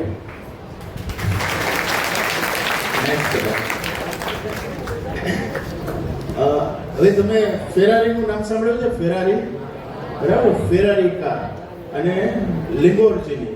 ફેરારી છે ને, ફેરારી સ્પોર્ટ્સ કાર આવે, સ્પોર્ટ્સ કાર. ફેરારીનું ઇટલીની અંદર એનું એક્ઝિબિશન, એટલે એના માલિક એન્ઝો ફેરારી આવેલા અને જે બાજુમાં ફોટો છે ને એ છે લેમ્બોર્ગિનીનો માલિક. એ ભાઈ ટ્રેક્ટર બનાવતો, એની ટ્રેક્ટરની કંપની હતી. હવે એને છે ને ફેરારી ખરીદેલી, તો એને ફેરારીની અંદર થોડીક તકલીફ લાગી કે અમુક સ્પીડ ઉપર એની ક્લચ પ્લેટ અવાજ કરે છે. એટલે એનો ફેરારીના માલિકને એને એક્ઝિબિશનમાં જોયો એટલે એને કીધું કે મને તમને એક મિનિટ વાત કરવી છે. એ કે શું? કે તમારી ફેરારીમાં અમુક સ્પીડે જાય ને ત્યારે અવાજ આવે છે. એટલે પેલાને ગમ્યું નહીં કે મારી કારને ખરાબ કે છે. એટલે પેલાને કીધું કે તું કોણ, તારી કે તે માંડ કરીને એક ફેરારી લીધી હશે તું બોલે છે, ટૂંકમાં એનો ઇન્સલ્ટ કરે છે. એટલે આને લાગી આવે છે લેમ્બોર્ગિનીને. એટલે પછી એ પોતાનો ટ્રેક્ટરનો બિઝનેસ વાઇન્ડ અપ કરે છે અને કાર બનાવવાનું ચાલુ કરે છે અને લેમ્બોર્ગિની બ્રાન્ચથી કાર બનાવે છે અને આજની તારીખમાં ફેરારી કરતા સારી કાર લેમ્બોર્ગિની બનાવે છે, બરાબર. એ પણ ઇટલીની કંપની છે, રાઈટ? તો કહેવાનો આશય શું? What is learning from this story? What is learning from? જો પેલા એ અભિમાન ન કર્યું હોત, પેલાને એને ન નીચો દેખાડ્યો હોય તો એક કોમ્પિટિટર બન્યો ન હોય, રાઈટ? એટલે જેમ તમે ઉપર જાઓ ને એમ તમારામાં શું હોવું જોઈએ? નમ્રતા વધવી જોઈએ. તમે જોજો જેટલા લોકો ટોપ પોઝિશન અબ્દુલ કલામની એક વાત તો યાદ આવી. અબ્દુલ કલામ એક ફંક્શનમાં જતા હતા, તો એ ફંક્શનની અંદર આજે કેમ અમે લેટ આવ્યા એવી રીતે એ 3 કલાક લેટ પહોંચ્યા. તો 3 કલાક લેટ આવ્યા એટલે બધા જેટલા આયોજક હતા બધા એકદમ ધુઆ થઈ ગયા, આટલું બધું લેટ આવે શું ચાલે, આમ તેમ છે. ત્યાં ગેટ ઉપર એને લેટ આવી અને પાછળ ત્યાં ગેટ ઉપર જે વોચમેન ઊભો હતો ને એની જોડે 15 મિનિટ સુધી વાત કરી. એટલે બધાને આશ્ચર્ય થયું કે ઓલરેડી લેટ આવ્યા છે ને પાછા આની હારે વાત કરે છે. પેલા એને પૂછ્યું વોચમેને કે શું વાત કરી સર? કે એ મને 15 મિનિટ સુધી સોરી કીધું કે મારે લીધે તારે એટેન્શનમાં રહેવું પડ્યું, કારણ કે જ્યારે ભારતના રાષ્ટ્રપતિ આવતા હોય અને જો એને એટલું એટેન્શનમાં, તો તમે કલ્પના કરો કે ભારતના રાષ્ટ્રપતિ એક સામાન્ય વોચમેનને 15 મિનિટ સુધી સોરી કહે છે, બરાબર? તો જેમ તમે ઉપર જાઓ એમ તમારે આ બધી વસ્તુ શીખવાની છે, બાળકો માટે ખાસ, બરાબર? Next, this is again one more story. દરેક સ્ટોરીમાંથી લર્નિંગ છે, બરાબર? આપણું કેરિયર તો બની જ જવાનું છે, તમે લાઈન લેશો એટલે, પણ આગળ તમારી લાઈફની અંદર જો એક સારા માણસ નહીં બનો ને તો તમે કોઈ, આજે હું તમને એક વસ્તુ કહું, લોકો જ્યારે કોઈ, હમણાંનો જ કિસ્સો છે, કોઈ કાર પાણીમાં દિલ્હી પાસે પડી ગઈ, લોકો એને કાઢવાની જગ્યાએ મોબાઈલથી ફોટા પાડે છે. ભાઈ એને સેલ્ફી લેવાની જરૂર નથી, પહેલા બચાવો, બરાબર? અત્યારે બાળકોને એ પણ ખબર નથી કે મારે પ્રાયોરિટી શું કરવી પડે. એટલે જ્યાં સુધી મા બાપ આ બધું નહીં શીખવાડે ત્યાં સુધી શીખશે નહીં. અત્યારે જે તમને ફોટો બતાવે ને, તો એનો એક છોકરો લેન્ડલી, એ છોકરો ને ફીવર આવે છે અને એ ગુજરી જાય છે. એટલે એકચ્યુઅલી એ બંને હસબન્ડ અને વાઈફ, એનો છોકરો હાર્વર્ડ યુનિવર્સિટીમાં ભણતો હોય છે. એટલે હાર્વર્ડ યુનિવર્સિટીમાં મળવા માટે જાય છે, ચાન્સેલરને મળવા માટે જાય છે. એટલે પેલો સેક્રેટરીને મળવા જ નથી દેતો. એટલે રોજ જઈને રિક્વેસ્ટ કરે કે અમને એકવાર ચાન્સેલરને મળવા દો, ચાન્સેલરને મળવા દો, તો એ ના પાડે કે, કારણ કે એનું ડ્રેસિંગ ગામડા જેવું હોય છે, એકદમ ગામડાના કપડાં પહેર્યા હોય છે, ગામડાના ડ્રેસિંગ કપડાં પહેર્યા હોય છે. એટલે ઓલા સેક્રેટરી કે ચાન્સેલરને આવા માણસને ક્યાં મળવા દેવા? પણ તો બી હસબન્ડ ને વાઈફ રોજ આવે અઠવાડિયા સુધી. એટલે પછી પેલાને દયા આવે છે કે ચાલ આને મળવા દે. પછી ચાન્સેલરને રિક્વેસ્ટ કરે છે કે આ રીતે કપલ આવે છે તમને મળવા, તો તમે કહેતા હો તો મોકલું, કે મોકલ. એટલે ચાન્સેલર પાસે જાય છે, હાર્વર્ડ યુનિવર્સિટીના ચાન્સેલર. સાંભળજો, હવે ધ્યાનથી સાંભળજો. અને હસબન્ડ ને વાઈફ એને કહે છે કે અમારો દીકરો તમારી યુનિવર્સિટીમાં ભણતો હતો અને some how due to fever he died, he passed away. એટલે અમે એના નામે ચેરિટી ડોનેશન આપવું છે અમારે, બરાબર? તમે એનું ક્યાંક નામ કે કશે મૂકજો. એટલે પેલો જે ચાન્સેલર છે એનું હાર્વર્ડ યુનિવર્સિટીનું અપમાન કરે છે કે આ યુનિવર્સિટીની અંદર 50,000 છોકરા ભણાય છે, દર વર્ષે 2-5 છોકરા મળતા હોય, તો બધાના નામે જો અમે એવી રીતે પેલું પ્લેટો મૂકી તો આખી યુનિવર્સિટીમાં કેવું લાગે એમ. એટલે પછી એ જ્યારે વાત કરતા હોય છે એટલે હસબન્ડ વાઈફ એકદમ નિરાશ થઈ જાય છે. પણ સડનલી ચાન્સેલરના મોઢામાંથી એક શબ્દ નીકળે છે કે તમને ખબર છે આખી યુનિવર્સિટી $10 મિલિયન ની બની છે. કેટલાની? $10 મિલિયન. 1 મિલિયન એટલે 10 લાખ. એટલે આ હું સ્ટોરી કહું છું તમને 100 વર્ષ પહેલાની, બરાબર? એને મલ્ટીપ્લાય બાય 10 લાખ કરી લો, એટલા ડોલરની યુનિવર્સિટી બની છે. જેવો આ શબ્દ વાપર્યો એટલે એની વાઈફ અને વાઈફે એના હસબન્ડની સામે જોયું ને આંખમાં એકબીજાએ વાત કરી લીધી, એકદમ ચમક આવી ગઈ, ખુશ થઈ ગયા ભાઈ, બરાબર? અને થેન્ક યુ કહીને બહાર નીકળી ગયા. પછી એ લોકોએ એના સનના નામથી યુનિવર્સિટી બનાવી, એનું નામ સ્ટેનફોર્ડ યુનિવર્સિટી. એ લોકો હાર્વર્ડને ડોનેટ કરવા આવ્યા હતા, પણ એને જોયું એ લોકો $50 મિલિયન ડોનેટ કરવા આવ્યા હતા. કેટલા? $50 મિલિયન. અને આને શું કીધું કે હાર્વર્ડ યુનિવર્સિટી 10 મિલિયન હોય તો આપણે આપણા નામની જ ના યુનિવર્સિટી બનાવી લઈ, છોકરાના નામની. અને એને લીધે દુનિયાને એક બીજી યુનિવર્સિટી મળી, એનું નામ સ્ટેનફોર્ડ યુનિવર્સિટી, રાઈટ? અને એ સ્ટેનફોર્ડ યુનિવર્સિટીમાંથી સ્ટીવ જોબ્સ, જે એપલ ફોન વાપરો છો ને તમે, એનો માલિક સ્ટેનફોર્ડમાં ભણેલા છે. માર્ક ઝુકરબર્ગ સ્ટેનફોર્ડમાં ભણેલો છે. મુકેશભાઈ અંબાણી સ્ટેનફોર્ડમાં ભણેલા છે. એલન મસ્ક સ્ટેનફોર્ડમાં ભણેલા છે. આજની તારીખમાં સ્ટેનફોર્ડ યુનિવર્સિટી હાર્વર્ડ કરતાં ઘણી આગળ કહેવાય. Right, next so moral of story એ છે કે નેવર અંડર એસ્ટિમેટ, કોઈ પણ માણસને એના કપડાથી જજ ન કરો. બરાબર, એના કપડાથી એને જજ ન કર્યા હોત તો કદાચ આજે હાર્વર્ડ યુનિવર્સિટી એક જ વખત એની કોમ્પિટિશન હોત નહીં. Right, net worth. એક પંકજ ત્રિપાઠીની બહુ સરસ સ્ટોરી છે. આ સ્ટોરી કહું ને એટલે મારી બેબી તરત મને કહે કે મને તમારે ફરવા જવા દેવા. આમાં સ્ટોરીમાં એવું છે કે પંકજ ત્રિપાઠી એવું કીધેલું કે તમારું બાળક 12th પૂરું કરે ને, 12th, હા 10મું નહીં 12th પૂરું કરે એટલે ઇન્ડિયન રેલવેની સેકન્ડ ક્લાસની ટિકિટ કઢાવી દેવાની અને કહેવાનું આખું વર્ષ તારે ભારત ભ્રમણ કરવાનું અને 1 વર્ષ પછી ઘરે આવવાનું, મમ્મીને પપ્પાને ફોન નહીં કરવાનો. જો 1 વર્ષ તમે એને એવી ટ્રેનિંગ આવશે ને તો દુનિયાનો સૌથી સ્માર્ટ માણસ બની જશે. શું કામ? અહીંયા ઘરે તો મમ્મી જમવાનું દે, હાલે દીકરા રોટલી ખાઈ લે. ત્યાં બહાર બધું જાતે કરવું પડે. નવા લોકો જોડે કોન્ટેક્ટમાં આવે તો એનું નેટવર્ક બને. તમે કેટલા હોશિયાર છો, ટેલેન્ટેડ છો, એની કોઈ વેલ્યુ નથી. તમારે જીવનમાં આગળ આવવું હશે ને તો નેટવર્ક જોશે. સમજાણું? Your network. કેટલા લોકો આ દુનિયાની અંદર તમે આવ્યા અને છોડીને જતા રહ્યા ત્યાં સુધીમાં કેટલા લોકો તમને ઓળખા, એ મહત્વનું છે. આજે નરેન્દ્ર મોદી પીએમ છે તો એનું કારણ એનું નેટવર્ક છે. એ તામિલનાડુના નાના ગામમાં જાય ને તો બી ત્યાં એને 10 લોકો ઓળખતા હોય, એની નામથી બોલાવે. Right, next. સૌજીભાઈ ધોળકિયા, આપણે સુરતની વાત કરીએ. સૌજીભાઈ ધોળકિયા, હવે એ લોકો પોતાના બાળકોને કઈ રીતે ટ્રેનિંગ આપે છે અહીંયા બેઠેલા દરેક મા બાપ સાંભળજો. જેટલા પણ બિલિયનર ને મિલિયનર છે ને એ લોકો હવે શું કરે છે, સીધો છોકરાને ધંધે નથી બેસાડતા. કારણ કે એને ખબર છે કે જો સીધો હું આ બેસાડી દઈશ ને તો આ બધું પેલું થઈ જશે. હવે આ વસ્તુ ક્યારે થઈ? સૌજીભાઈ ધોળકિયા એના છોકરા જોડે લંડનની એક હોટલમાં જમવા ગયા. એટલે જમવા ગયા ને એટલે છોકરાએ પાપડ મગાવ્યો. એટલે ગુજરાતી માણસ છે ને હંમેશા જ્યારે ફોરેનમાં હોય ને એટલે એને જોયું પાઉન્ડ, યુરો અને એને મલ્ટીપ્લાય તરત કર્યું. આપણા ભાવ શું છે તો કે 100 રૂપિયા. તો પાપડ કંઈક 500 રૂપિયાનો હતો. એક પાપડ કેટલાનો? 1200 રૂપિયા. દીકરાને કંઈ કહેવાય નહીં કે ભલે ખાતો, ખાઈ લેવા દો. બરાબર, પણ એને કે હજી બીજો મંગાવી દો કે ના. પછી જેવા સુરત એરપોર્ટ ઉપર ઉતરે ને એટલે એની મમ્મીને કીધું કે હવે તારે છે ને આ છોકરા કોન્ટેક્ટ નથી રાખવાનો, હું એને ટ્રેનિંગ માટે મોકલું છું. છોકરાને દીધા 5000 રૂપિયા કે તું જા, આખા ઇન્ડિયામાં તારે જ્યાં જવું હોય ત્યાં રેલવેની ટિકિટ કઢાવી લે, અમારું નામ ક્યાંય નહીં દેવાનું અને તારે 6 મહિના તારી રીતે રહેવાનું, જમવાનું, કમાવાનું અને પછી 6 મહિના પછી આવજો.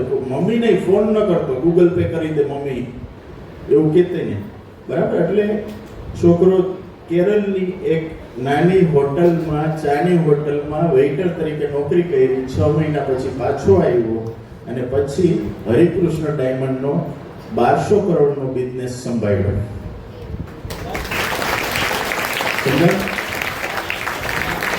હવે આનાથી શું ફાયદો થાય એ સમજો. આ છોકરાને બધી જાતની તકલીફ એને વેઠી એટલે કદાચ એનો કોઈ કારીગર આવીને એમ કહે ને કે મને આ તકલીફ છે તો એ સમજી શકે, કારણ કે એને પોતે સહન કરેલું છે. હવે જો ડાયરેક્ટ એને સૌજીભાઈ એ ધંધા ઉપર બેસાડી દીધો હોત ને તો આ વસ્તુ એને સમજાણી ન હોત. નેક્સ્ટ,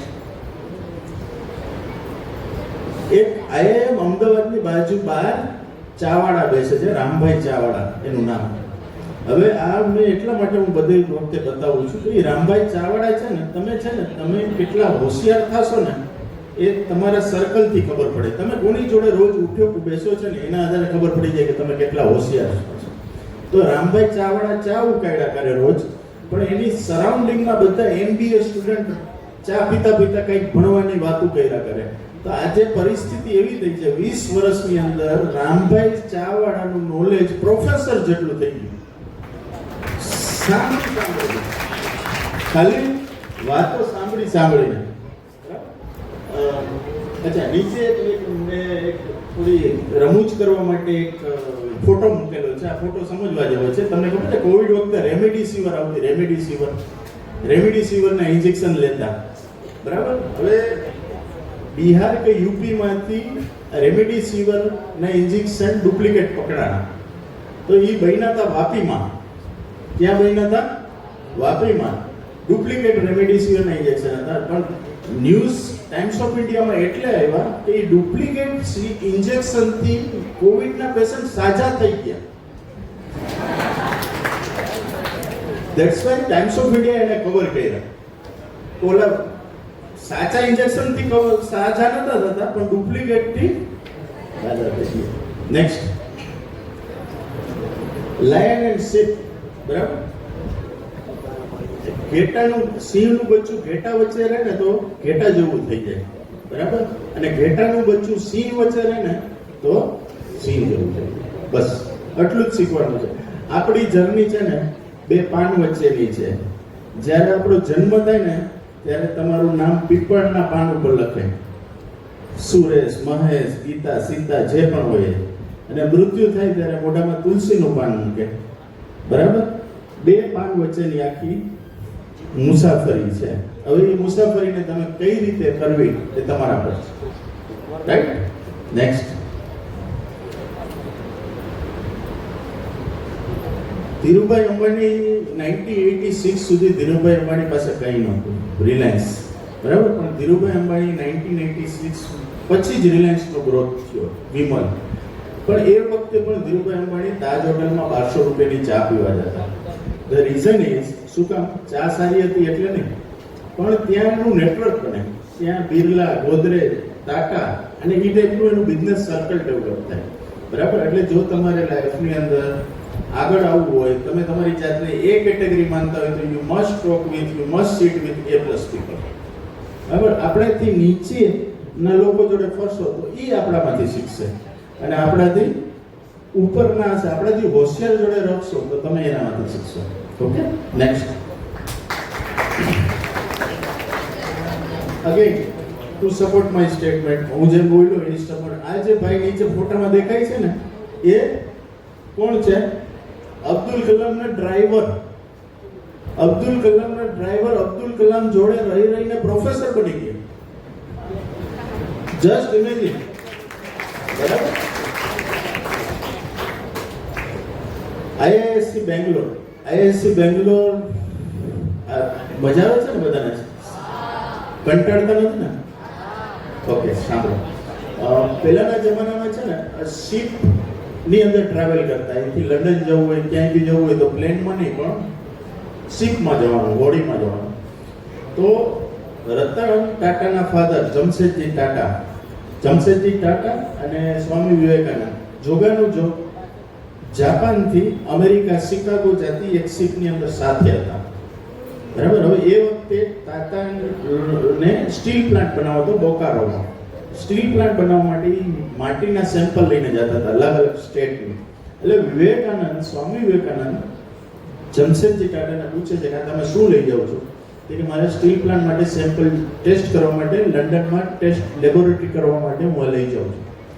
ત્યારે સ્વામી વિવેકાનંદ એમ પૂછે, તમને ફોરેનના લોકો ઉપર આટલો વિશ્વાસ છે તો તમે અહીંયા પોતાની લેબોરેટરી કેમ નથી બનાવતા? દરિયાની વચ્ચે બે મોટા માણસો, બે વિઝનરી લોકો વચ્ચે થયેલી વાત, અને એ આઈડિયા જમશેદજી ટાટાને ક્લિક કર્યો અને એને મટીરિયલ ટેસ્ટિંગ લેબોરેટરી બનાવી બેંગ્લોરમાં. અને ધીરે ધીરે એ બની ગઈ Indian institute of science Bangalore. અને ઇન્ડિયન ઇન્સ્ટિટ્યૂટ ઓફ સાયન્સ એટલે શું? એનું તમને એક જ વાક્યમાં કહી દઉં. જે લોકોને IIT ની ખબર છે ને, IIT, આ IIT નો પણ બાપ. બરાબર. જો છોકરાઓને IISc માં એડમિશન મળતું હોય તો IIT માં પણ ન લે. બરાબર. ઇન્ડિયાના જેટલા સાયન્ટિસ્ટ, જેટલું રિસર્ચ, જે પણ કંઈ તમે થાય છે બધું આ જગ્યાએ થાય છે, ઇન્ડિયન ઇન્સ્ટિટ્યૂટ ઓફ સાયન્સ. એટલે અહીંયા જે છોકરાઓ બેઠા છે એ લોકોએ IIT JEE ની એક્ઝામ આપી હશે. બરાબર. તો આની પણ એક્ઝામની ડેટ આવે છે, એટલે ખાસ જોજો. Indian institute of science. બરાબર. આ એક્ઝામ આપજો. એનો સ્કોર IIT JEE મેઇન અને IIT JEE એડવાન્સના આધારે એડમિશન થશે. અને IIT અને NIT માં એડમિશન માટે જોસા, JOSSA જોસા કરીને સાઇટ છે એના થ્રુ એડમિશન થશે. તમે કાંઈ પણ યાદ ન રહે તો ચિંતા ન કરતા મને મળી લેજો, બરાબર? હું તમારા નવસારીમાં જ છું. Next, Thomas Edison. હવે થોમસ એડિસન લાઇટની જેણે શોધ કરી, બરાબર? થોમસ એડિસન જ્યારે નાના હતા ને એટલે ભણવામાં બહુ નબળા, એટલે એના પ્રિન્સિપલે એને કાઢી મૂકે છે કે ભાઈ તારે ભણવાની નથી. એટલે એક લેટર આપે છે ને ઘરે આવે છે.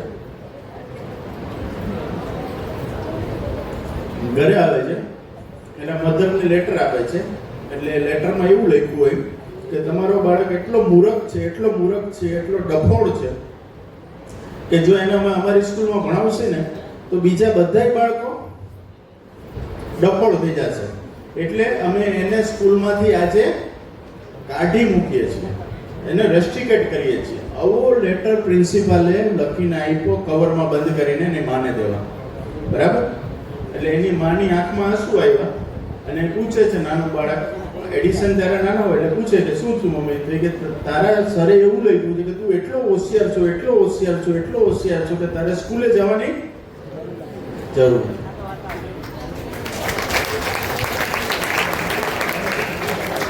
બરાબર? અને પછી જ્યારે એની માં મરી જાય છે, એડિસન મોટા સાયન્ટિસ્ટ બની જાય છે અને એક બેગમાંથી એ લેટર હાથમાં આવે છે, ત્યારે ખબર પડે છે કે એક સાયન્ટિસ્ટ કદાચ એની માને બોલવાને કારણે બન્યું. હવે કલ્પના કરો, ખાલી કલ્પના કરો, રમૂજ માટે કહું છું, આ છોકરાઓ માટે, એડિસનની જગ્યાએ તમારી મમ્મી હોય તો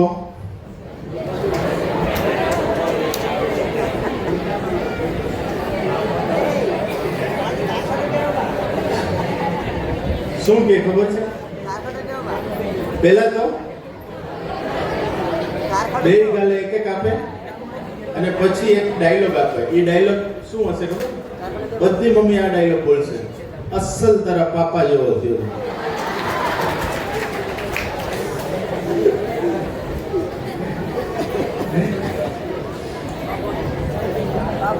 તો અહીંયા બેઠેલી દરેક મા માટે એક મેસેજ છે, બાળકોને સારી રીતે હેન્ડલ કરજો. કદાચ ફેલ જાય ને, જે ભણવામાં નબળા હોય છે ને એ બિઝનેસમાં બહુ આગળ જાય છે, ચિંતા નહીં કરવાની, બરાબર? જેટલા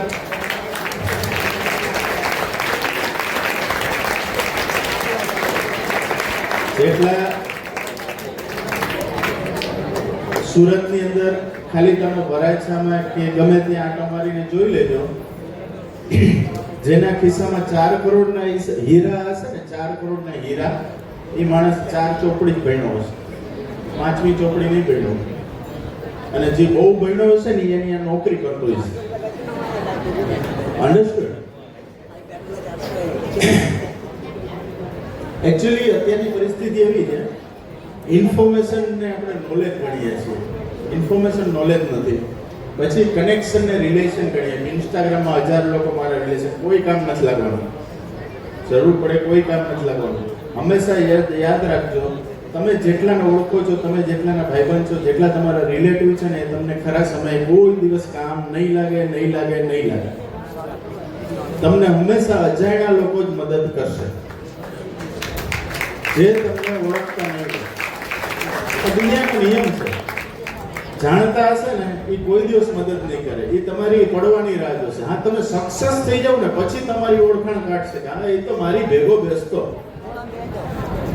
એ મારી ભેગો પાન ખાવા આવતો, ફાકી ખાવા આવતો, હવે પછી ઓળખાણ કાઢે. નેક્સ્ટ, હા, આ બહુ સરસ છે. પેલી સ્લાઇડમાં, behind every successful student there is a teacher who told you want achieve anything in life. બાજુમાં જે છે ને શકીરા છે, મ્યુઝિક ટીચર. શકીરાને એના મ્યુઝિક ટીચરે એવું કીધું હતું કે તું દુનિયાની સૌથી મોટી સિંગર કહેવાય, શકીરા, બરાબર? તો એને એવું કીધું હતું કે તું બકરા જેવું અવાજ છે તારો, બકરા જેવો, બરાબર? અને એ આજે દુનિયાની મોટી સિંગર. એટલે જ્યારે તમને ટીચર કે ને, ટીચર સાંભળજો છોકરાઓ, ટીચર કે ને કે તું ડફોડ છો, તું કોઈ દિવસ કે નહીં ચાલ, ત્યારે 100% ચાલશો, 100% ચાલશો. એ ટીચરને જજ કરતા જ નથી આવડતું, એને તમારી ખબર જ નથી. દરેક બાળકમાં ભગવાને કંઈક તો આપ્યું જ હોય, બરાબર, એની કેપેસિટી જ નથી તમને જજ કરવાની, એ ખાલી તમને માર્કશીટથી જજ કરે છે, એટલે ટીચર ફેલ છે. આ એક્ઝામ્પલ. હવે અસંખ્ય એક્ઝામ્પલ છે. અમિતાભ બચ્ચન, બરાબર, દૂરદર્શન એને કેન્સલ કરી દીધો, રિજેક્ટ કરી દીધો કે તારો અવાજ ખરાબ છે. જેને જેટલી વાર તમારે એક નિયમ છે, તમે જેટલી વાર વધારે વાર ફેલ થશો ને એટલા તમારા સક્સેસ થવાના ચાન્સ વધી જશે.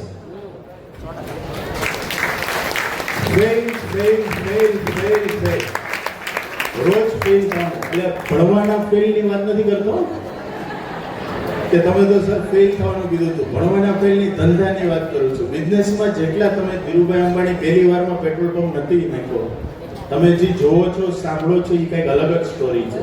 બરાબર. નેક્સ્ટ. હવે આપણી છે ને આખી દુનિયા, તમને છે ને એક વસ્તુ સમજો, તમને જેવું દેખાડવામાં આવે ને એવું તમે માનો છો. તમને બે પેઇન્ટિંગ બતાવ્યા છે, બરાબર. એક મોનાલિસાનું છે ને એક રાજા રવિ વર્માએ બનાવેલું છે. કયું પેઇન્ટિંગ સારું છે કયો છે? રાજા રવિ વર્માનું પેઇન્ટિંગ 1000 ગણું સારું છે, પણ મોનાલિસાનું માર્કેટિંગ વેસ્ટર્ન લોબી એટલું કર્યું આપણે મોનાલિસા એટલે બેસ્ટ કહી ગયો. આમાં શું છે? હવે ડાલવાળી મોનાલિસા છે, એના કરતા રાજા રવિ વર્માએ બનાવેલું પેઇન્ટિંગ જો, બરાબર. પણ એટલે કહેવાનો આશય એ છે કે તમારી ઉપર અમુક વસ્તુ થોપવામાં આવે, તમારા મગજમાં ઘુસાડવામાં, બરાબર. પેરેન્ટિંગ. હવે કપૂર, તમે નાના હતા ત્યારે તમને ભણવામાં આવતું ખબર છે કે ઈયળ હોય, ઈયળ એ કોસેટોમાં જાય અને એ કોસેટોમાં 15 દિવસ પછી રહે અને પછી એમાંથી સરસ મજાનું પતંગિયું બને, બહાર નીકળે. તો એ ટ્રાન્સફોર્મેશન કહેવાય, ઈયળમાંથી પતંગિયું બનવાની ક્રિયા. હવે એ ક્રિયા જ્યારે ચાલતી હોય એ વખતે એને નીકળવા માટે અહીંયા મથતું હોય પતંગિયું, બહાર નીકળવા માટે. હવે એ એક માણસે જોયું કે આનાથી નીકળાતું નથી, એટલે એ કાતરથી એને કાપી નાખે છે કોસેટો. તો શું થાય? કાપી નાખો તો કાં તો એની પતંગ પાંખ કપાઈ જાય અને કાં તો એ મરી જાય, કારણ કે તમે ઉતાવળ કરી, બરાબર. ઉતાવળ શું કરી? કાર્બાઇડથી કેરી પકાવી. એટલે હવે આ મેસેજ બધા મા બાપ માટે છે. તમારું બાળક છે ને એને ધીરે ધીરે ધીરે પાકવા દેજો, ઉતાવળ ન કરો. કે આજે એને ડાન્સ શીખવાડી દઉં, મ્યુઝિક શીખવાડી દઉં, કરાટે શીખવાડી દઉં, સિંગર બનાવી દઉં, ફલાણું કરી દઉં, ઢીકણું કરું. ખાસ કરીને મમ્મી સૌથી વધારે બાળકો પર ત્રાસ કરતી હોય ને તો મમ્મી, બરાબર. કે પાડોશીનો છોકરો આ આવડે છે, તને કાંઈ નથી આવડતું, તને કાંઈ નથી આવડતું કરીને 10 જગ્યાએ એને લઈ જાય. હવે તમારે 10 વસ્તુ એક બાળકને શીખવાડવી હોય ને તો તમારે 10 છોકરા પેદા કરવા જોઈએ. અન્ડરસ્ટુડ? એક છોકરા પાસે 10 વસ્તુની અપેક્ષા ના રાખો, એને તમે ટોર્ચર કરો છો, ટોર્ચર. એને જે ગમે એ કરવાનું, બરાબર. એ હવે બધા બોલતા થયા, ઓલું પિક્ચર આવ્યું તારે જમીન પર પછી. બાકી પહેલા તો બધા જે કરે એ આપણે કરવાનું, એવું નહીં કરવાનું. એનો ઇન્ટરેસ્ટ શું છે એ જાણવાની કોશિશ કરો. નેક્સ્ટ. બે બાળકો હતા, એક 10 વર્ષનો અને એક 5 વર્ષનો. બે ગામની બહાર એક કૂવો હતો, કૂવા પાસે રમતા હતા. હવે થાય છે એવું કે મોટો છોકરો 10 વર્ષનો કૂવામાં પડી જાય છે, આજુબાજુમાં કોઈ નહોતું. નાનો છોકરો જોવે છે કે રસ્સી દોરડું હોય છે, એટલે દોરડું નાખે છે અને મોટા છોકરાને ખેંચી લે છે. બે ગામમાં આવી જાય છે અને આખી વાત કરે છે કે અમે રમતા હતા, આ મોટો પડી ગયો, મેં એને દોરડું નાખીને ખેંચીને બહાર કાઢ્યો. એટલે ગામના લોકો માનતા નથી. શું કામ નથી માનતા? બોલો, મોટો છે તું, તો તું કેવી રીતે ખેંચી શકો, તે કેવી રીતે બચાવી શકો? હવે સાંભળજો ધ્યાનથી. એ એટલે બચાવી શક્યો કે આજુબાજુમાં કોઈ સમાજ નતું કે જે એને કે તું આ ન કરી શકે. સમજાણું?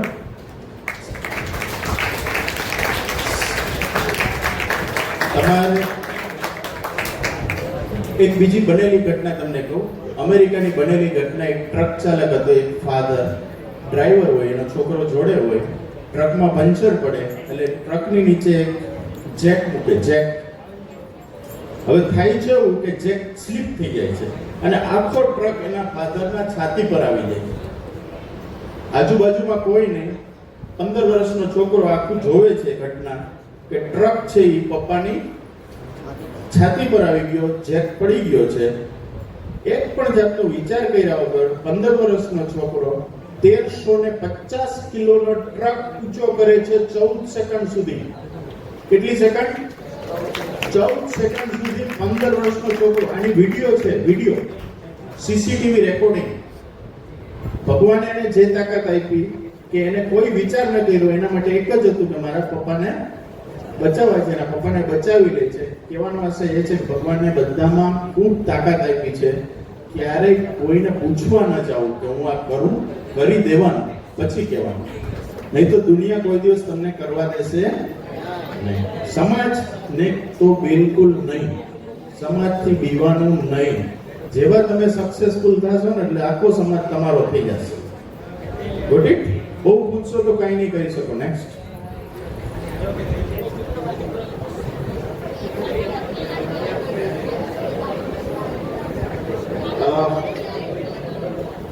This is something એક ઇમોશનલ સ્ટોરી છે.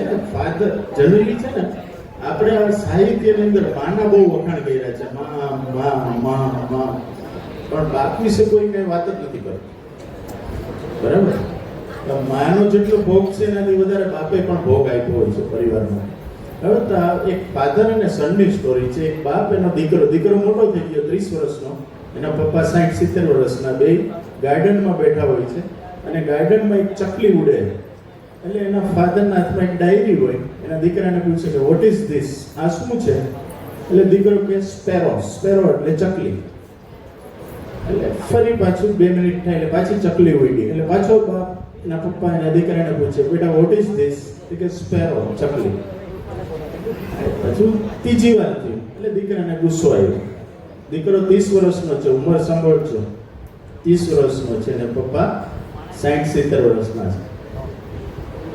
એટલે ગુસ્સો એટલે ડેડી હું કેટલી વાર કહું તમને, પપ્પા કેટલી વાર કહું કે આ ચકલી છે, તમને ખબર નથી પડતી કે વારે પૂછો છો? એટલે એના ફાધરના હાથમાં ડાયરી હોય છે. એ ડાયરી ખોલે છે, એના છોકરાના હાથમાં પકડાવે છે અને કહે છે કે આ વાંચ. એ ડાયરીમાં એવું લખ્યું હોય છે, એના ફાધરની ડાયરી હોય છે કે આજે મારો છોકરો 5 વર્ષનો છે, હું એની જોડે ગાર્ડનમાં બેઠો છું. 25 વર્ષ પહેલાની સ્ટોરી લખી હોય છે એના ફાધરે. અને દરેક વખતે ચકલી ઉડે છે ત્યારે મારો દીકરો મને પૂછે છે આ શું છે? હું દર વખતે એને કહું છું ચકલી, અને એ હસીને મને ગળે વળગી પડે છે. બરાબર? 10 વાર એને મને પૂછ્યું, પણ 10 વાર એ મને હક કરે છે. એટલે જેટલી વાર મને હક કરે છે, જેટલી વાર મને ભેટે છે, એટલી વાર મને કહેવાનો આનંદ આવે છે. રાઈટ? એટલે ફાધર ને સન ની ઇમોશનલ સ્ટોરી છે. બરાબર? તમારી ઉંમર મોટી થઈ જાય તો પણ ફાધરને હક કરજો. બરાબર? તમારો બાપ છે. નેક્સ્ટ. એક ઢીંગલી છે. ઢીંગલીને ખબર નથી કે આ નીચે સામે છે એ ખોટું છે, વજનદાર છે, પણ એનામાં માનવતા જોવો. એ એને ઉચકીને બચાવવાની કોશિશ કરે છે. બરાબર? એક બહુ સરસ મોરારી બાપુની વાત છે, તમને કહું. એક નાની દીકરી હોય છે, એક પર્વત, ગિરનાર પર્વત ઉપર ચડતી હોય, તો પર્વત હોય, એના ભાઈને એને તેડેલો હોય અને પર્વત ચડતી હોય. એટલે કોઈ પૂછે છે કે દીકરા થાકી રહીશ? એટલે એની છોકરી એવો જવાબ આપે છે પણ એ મારો ભાઈ છે. એટલે પાછી ચડતી છે. પાછી બીજી વાર પૂછે કે દીકરી થાકી રહીશ? તો એવી રીતે આને લઈને ચડી તો કે પણ મારો ભાઈ છે. દર વખતે એમ જ કહે કે મારો ભાઈ છે. કહેવાનો તાત્પર્ય એમ છે કે ભાઈનું વજન લાગે નહીં. Thank you. નેક્સ્ટ. વજન આપણે ચાલુ રાખવું છે? કંટાળ્યા નથી ને સર? હે 5 મિનિટ જ છે ટાઈમ. તમે કયો ત્યાં સુધી? મારી પાસે તો બહુ સ્ટોક છે.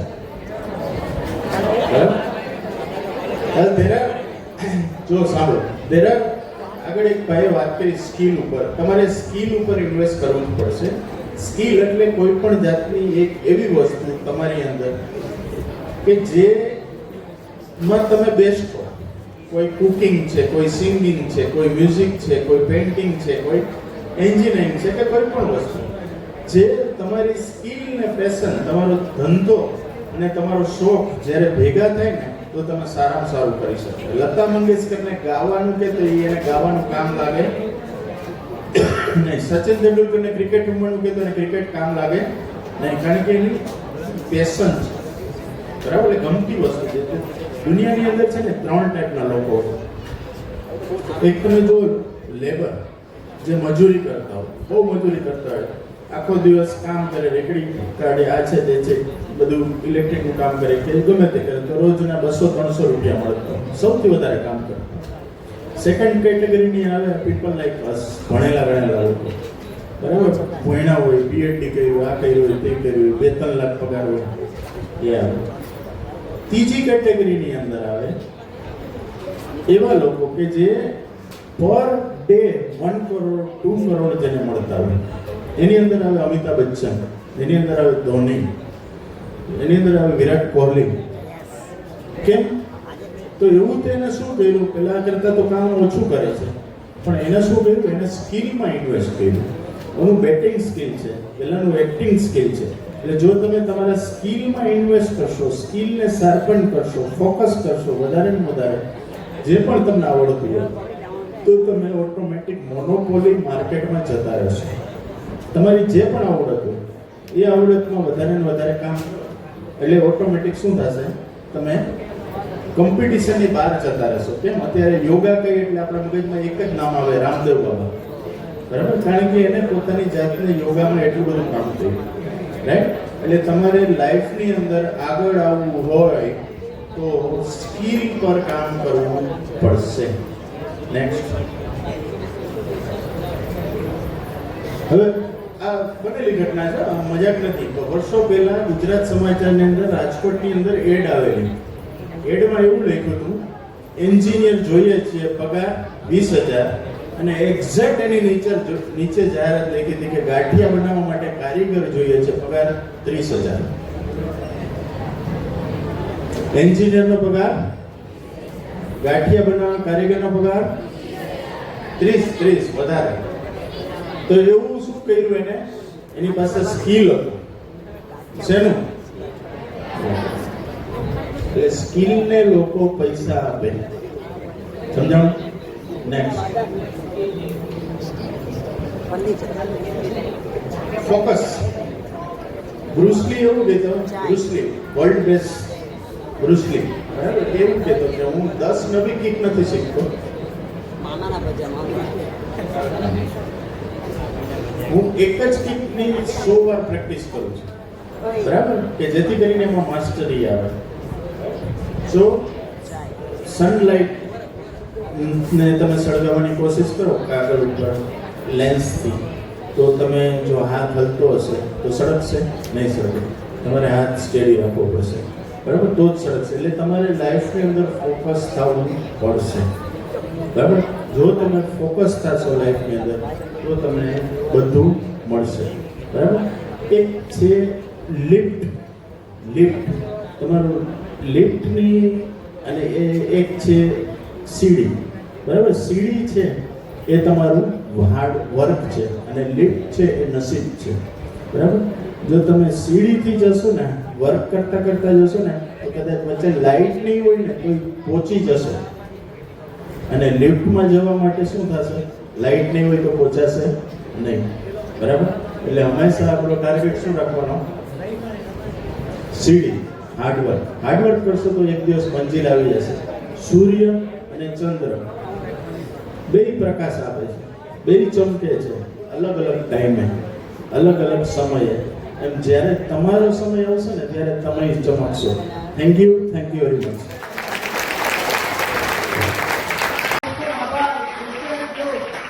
કોઈ ઊભા નહીં થવાનું. કાર્યક્રમ હજી ચાલુ છે. કાર્યક્રમની પૂર્ણાહુતિ બાદ આપણે બધા વિદ્યાર્થી અને સમાજના વડીલો બહાર જઈશું. અત્યારે આપણો કાર્યક્રમ હજી ચાલુ છે અને હજી ઘણું બધું શીખવા મળશે. હજી 2 સ્પીચ છે આપણે અહીંયા, એઆઈની પણ સ્પીચ છે અને પેનની પણ સ્પીચ છે. અને જગ્યા પર આપણે સમાજના કમિટી મેમ્બર તરફથી આપણે આઈસ્ક્રીમની વ્યવસ્થા પણ રાખી છે. એટલે જરાક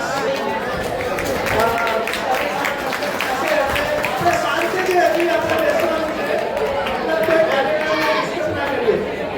ભારત માતા કી શાંતિથી બેસો અને જે પણ કંઈ શીખવા મળે એ તમે નોટ લાવ્યા હોય તો એમાં લખજો અંદર. તો શાંતિથી સાંભળીએ સૌને.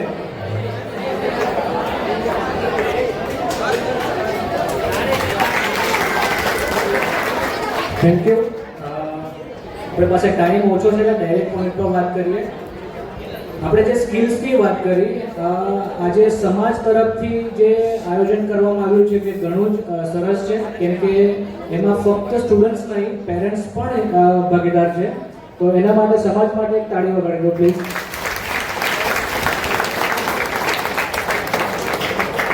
સરે જે સ્કિલ્સ માટે વાત કરી કે સ્કિલ્સ ઇમ્પ્રૂવ એટલે કે સ્કિલ્સમાં તમારે ટાઈમ આપવો પડશે, એનું કારણ તમને કહી દઉં.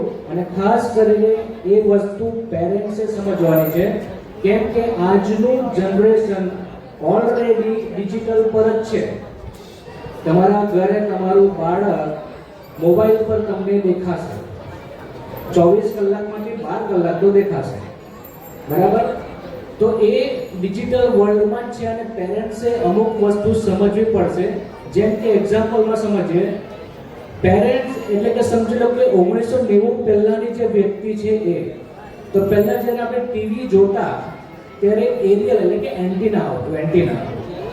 અત્યારે શું આવે છે? ડિશ ટીવી હોય કે નેટફ્લિક્સ હોય. તો પેરેન્ટ્સ પણ ડિજિટલ એટલે કે ટેકનોલોજી સાથે ધીરે ધીરે આગળ વધે છે અને આજનું જનરેશન સીધા એ ટેકનોલોજી સાથે આવે છે, રાઈટ? તો પેરેન્ટ્સે સ્ટુડન્ટ્સને એટલે કે તમારો જે બાળક છે એમને નવી નવી સ્કિલ્સ શીખવા માટે પ્રોત્સાહિત કરવું પડશે. એમાંની એક સ્કિલ્સ હું તમને કહેવું, જે બધા સ્ટુડન્ટ્સે 100% આજે નહીં તો કાલે એ શીખવી જ પડશે. એ છે એઆઈ ટેકનોલોજી. ઘણા બાળકોને એવું હશે કે ઘણા પેરેન્ટ્સને એવું લાગે છે કે એઆઈ આપણી જોબ લઈ લેશે. ઘણાને એવું લાગતું હશે, પણ એકચ્યુઅલી એવું નથી. એઆઈ આપણી જોબ નહીં લેશે, પણ જેને એઆઈ આવડે છે એ આપણી જોબ લેશે. તો એઆઈ તમારે શીખવું પડશે. અહીંયા કેટલા 12th એટલે કે 12મું કમ્પ્લીટ કરી નાખ્યું છે, એક્ઝામ આપી દીધી છે? તો હવે તમે કોલેજમાં જશો તો કોલેજમાં અલગ અલગ સ્ટ્રીમ આવશે. BCAમાં જશો, MCAમાં જશો, BTech IT સ્ટુડન્ટમાં જો BBA કરશો, તો આ બધા માટે તમને હવે એઆઈની જરૂર પડશે, બરાબર? એઆઈ શું કરે છે? એઆઈ શું કરે છે સમજી લો કે એઆઈ તમારો 2 દિવસનું કામ 2 મિનિટમાં કરી આપશે તમને, વધારે 2 કલાકમાં કરી આપશે.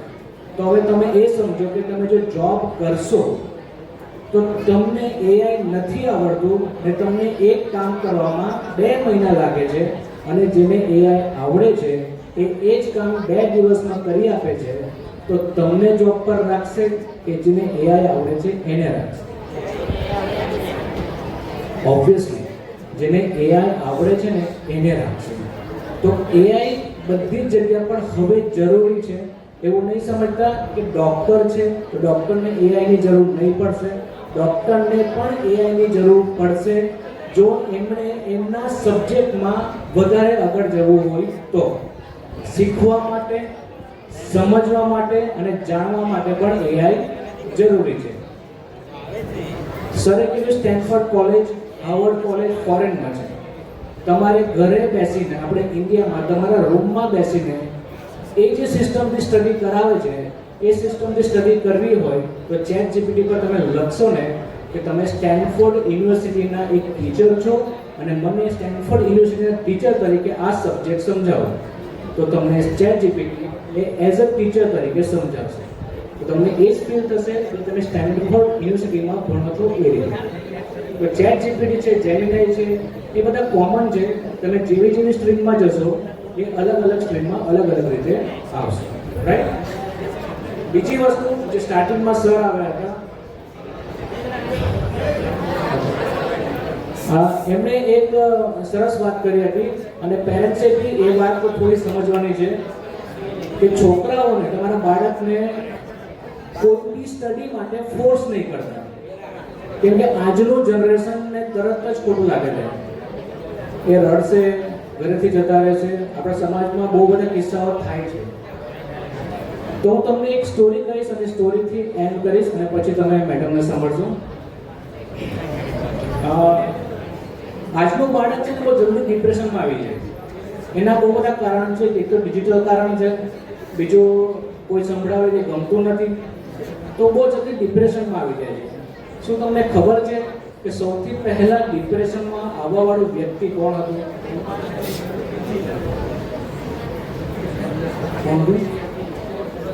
કોઈને ખબર છે?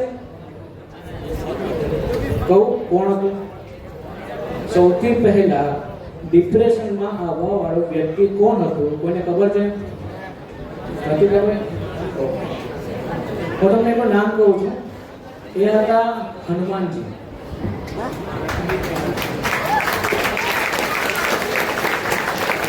સૌથી પહેલા ડિપ્રેશનમાં સુસાઇડના વિચાર કરવાવાળા માણસ એટલે કે વ્યક્તિ હતા હનુમાનજી. રામાયણના વાલ્મીકી રામાયણમાં શ્લોકમાં મેન્શન છે. હું તમને શ્લોક વાંચું છું.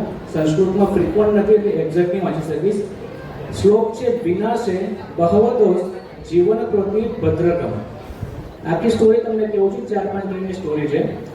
આપણે બધા રામાયણ જોયું હશે કે વાંચ્યું હશે. માં સીતાનું અપહરણ થઈ જાય છે અને પ્રભુ શ્રી રામ જંગલમાં માં સીતાને શોધે છે. અહીં સુધી બધાએ જોયું જ હશે. સરસ, ઓકે. શોધતા શોધતા જંગલમાં એમને હનુમાનજી મળે છે. હનુમાનજીને કહે છે કે માં સીતાનું અપહરણ થઈ ગયું છે અને અમે માં સીતાને શોધતા છે. પછી સુગ્રીવજી મળે, વાનર સેના મળે અને બધા શોધવા માટે એકબીજાની અલગ અલગ દિશામાં જતા રહે છે.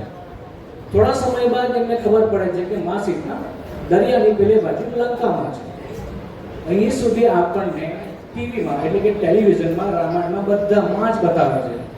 હવેથી આ શ્લોક સ્ટાર્ટ થાય. તો પ્રોબ્લેમ એટલી જ હતી કે લંકા નગરી દરિયાની પેલે બાજુ હતી. વચ્ચે એક સમુદ્ર હતો, એક બહુ મોટો સમુદ્ર હતો અને એને પાર કરીને જવાનું હતું અને એ પણ ખબર નથી કે ત્યાં છે કે નથી. તો બધા મીટિંગ કરે છે અને મીટિંગમાં કહે છે કે ત્યાં જશે કોણ? તો હનુમાનજીને એ સમયે ખબર ન હતી કે મારી પાસે આ શક્તિઓ છે. જામવંતજી એમને યાદ કરાવે છે કે તમારી પાસે આ શક્તિઓ છે અને તમે જ આ કામ કરી શકો છો. અહીંયા તમે કનેક્ટ કરજો કે તમે તમારા બાળકને કહેવો છો કે તારે આ કરવાનું જ છે અને તું જ આ કરી શકે છે. તો હનુમાનજીને કહેવામાં આવે કે તમે આ કરી શકશો અને તમે જ આ કરશો. તો હનુમાનજી શક્તિશાળી હતા.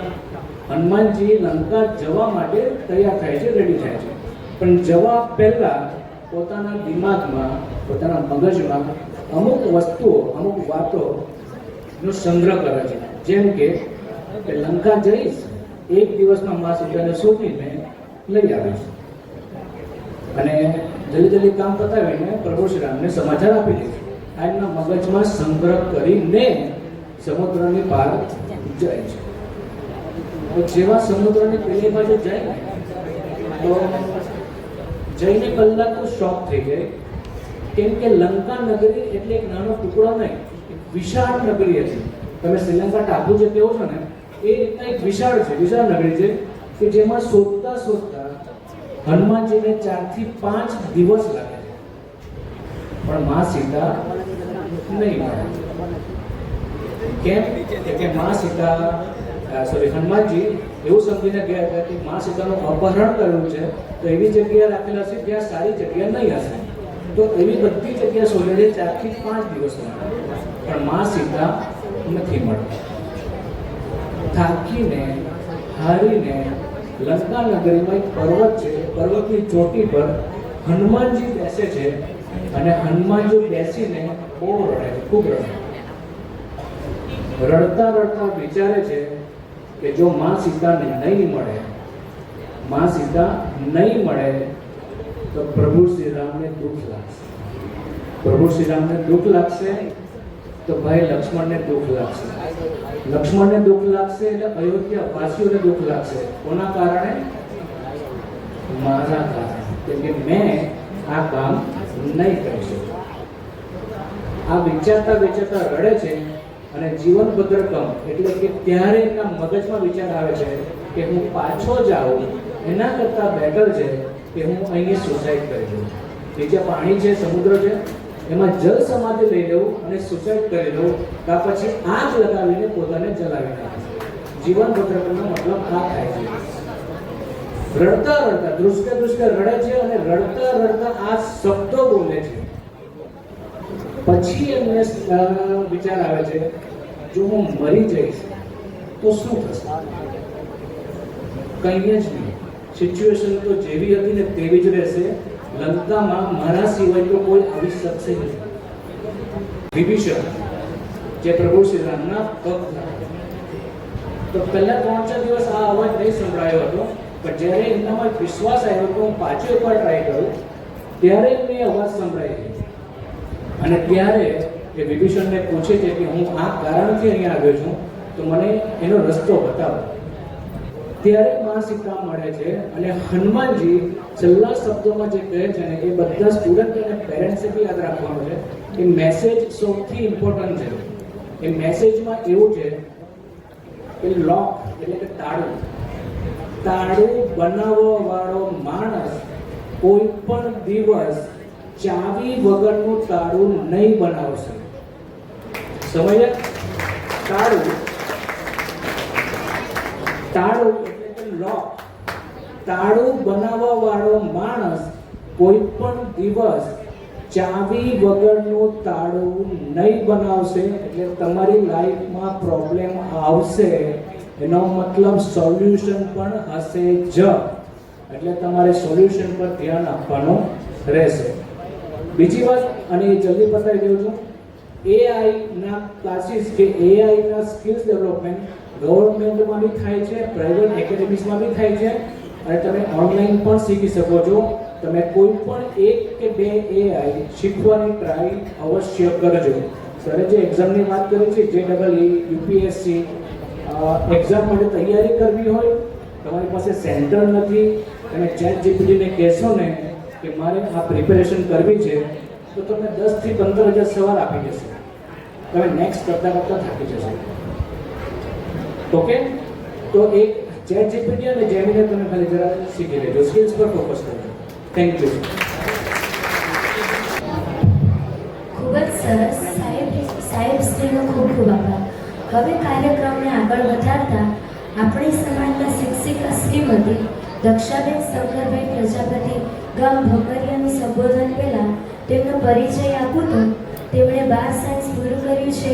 ત્યારબાદ લગ્ન જીવનને કારણે ભણતર પૂરું ના કરી શક્યા, તો પણ તેમણે હિંમત ના હારી અને લગભગ 10 વર્ષ પછી નવસારીની ગાડા કોલેજમાં એડમિશન લઈને BA ની ડિગ્રી સાથે ગ્રેજ્યુએટ થયા અને અત્યારે પણ તેઓ માસ્ટર ડિગ્રીનો અભ્યાસ કરે છે અને સાથે સાથે એક્સેલન્સ ટ્યુશન ક્લાસીસ પણ ચલાવે છે. આવી દીકરીઓ સમાજ માટે ખૂબ જ પ્રેરણારૂપ છે. તો દક્ષાબેનને વિનંતી કે તમે આપણા સમાજના દીકરા દીકરીઓને માર્ગદર્શન પૂરું પાડો.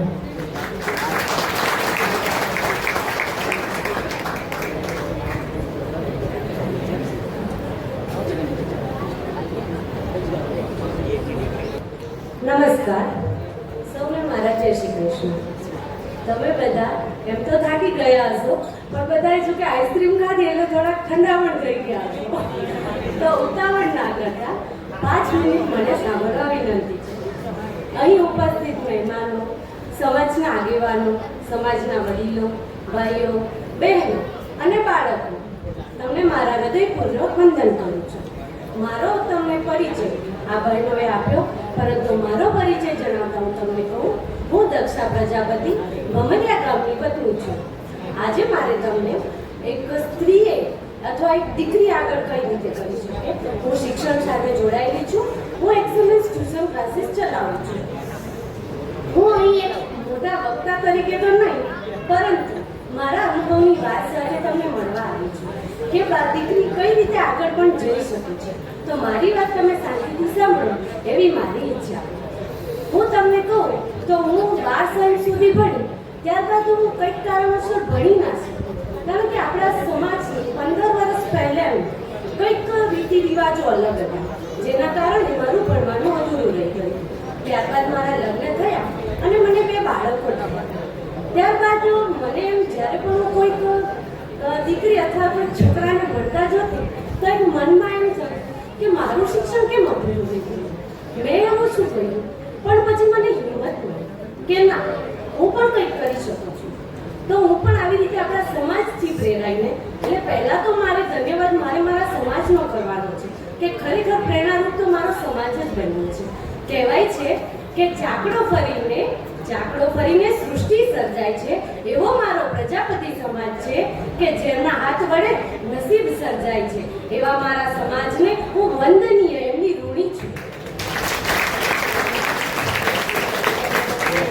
ત્યારબાદ મેં પ્રેરણા મેળવીને મેં ગાયડા કોલેજમાં જે મારું 10 વર્ષનું ભણતર આર્ટ સાયન્સ મેં 2012માં કર્યું અને ત્યારબાદ જે મારું ભણતર રહી ગયું હતું તે 2022માં મેં ગાયડા કોલેજમાં બેચલર ઓફ આર્ટ્સમાં એડમિશન લીધું એક્સટર્નલ તરીકે, કેમ કે સાયન્સ આપણે એક્સટર્નલ ના કરી શકીએ. તો મેં BA ત્યાં એક્સટર્નલ તરીકે કર્યું. ત્યારબાદ BA મેં 3 વર્ષ કર્યું, એની સાથે સાથે મેં ટ્યુશન ક્લાસીસ પણ ચાલુ કર્યું અને હું 5 વર્ષના અનુભવી શિક્ષિકા તરીકેની વાત કરી રહી છું. અને ત્યારબાદ મારું માસ્ટર હજુ પણ ચાલુ છે. એટલે કહેવાય ને કે જો આપણનું આપણું મન હોય અથવા આપણી ઈચ્છા હોય તો આપણે ભણી શકીએ છીએ. કે કહેવાય છે કે મન હોય તો મારવે જવાય. આપણું મન હોય તો મારવે જવાય. એના માટે તમારું મન મક્કમ હોવું જોઈએ કે ના, મારે પણ કંઈક કરવું છે. જરૂરી છે કે તમે બાળકો સાથે ઓનલાઈન ટીચિંગ તમે નામ સાંભળ્યું છે, ફિઝિક્સ વાળા પ્લેટફોર્મ જેના થકી આપણે એવી રીતે અનએકેડમી અને એના ઉપર આપણે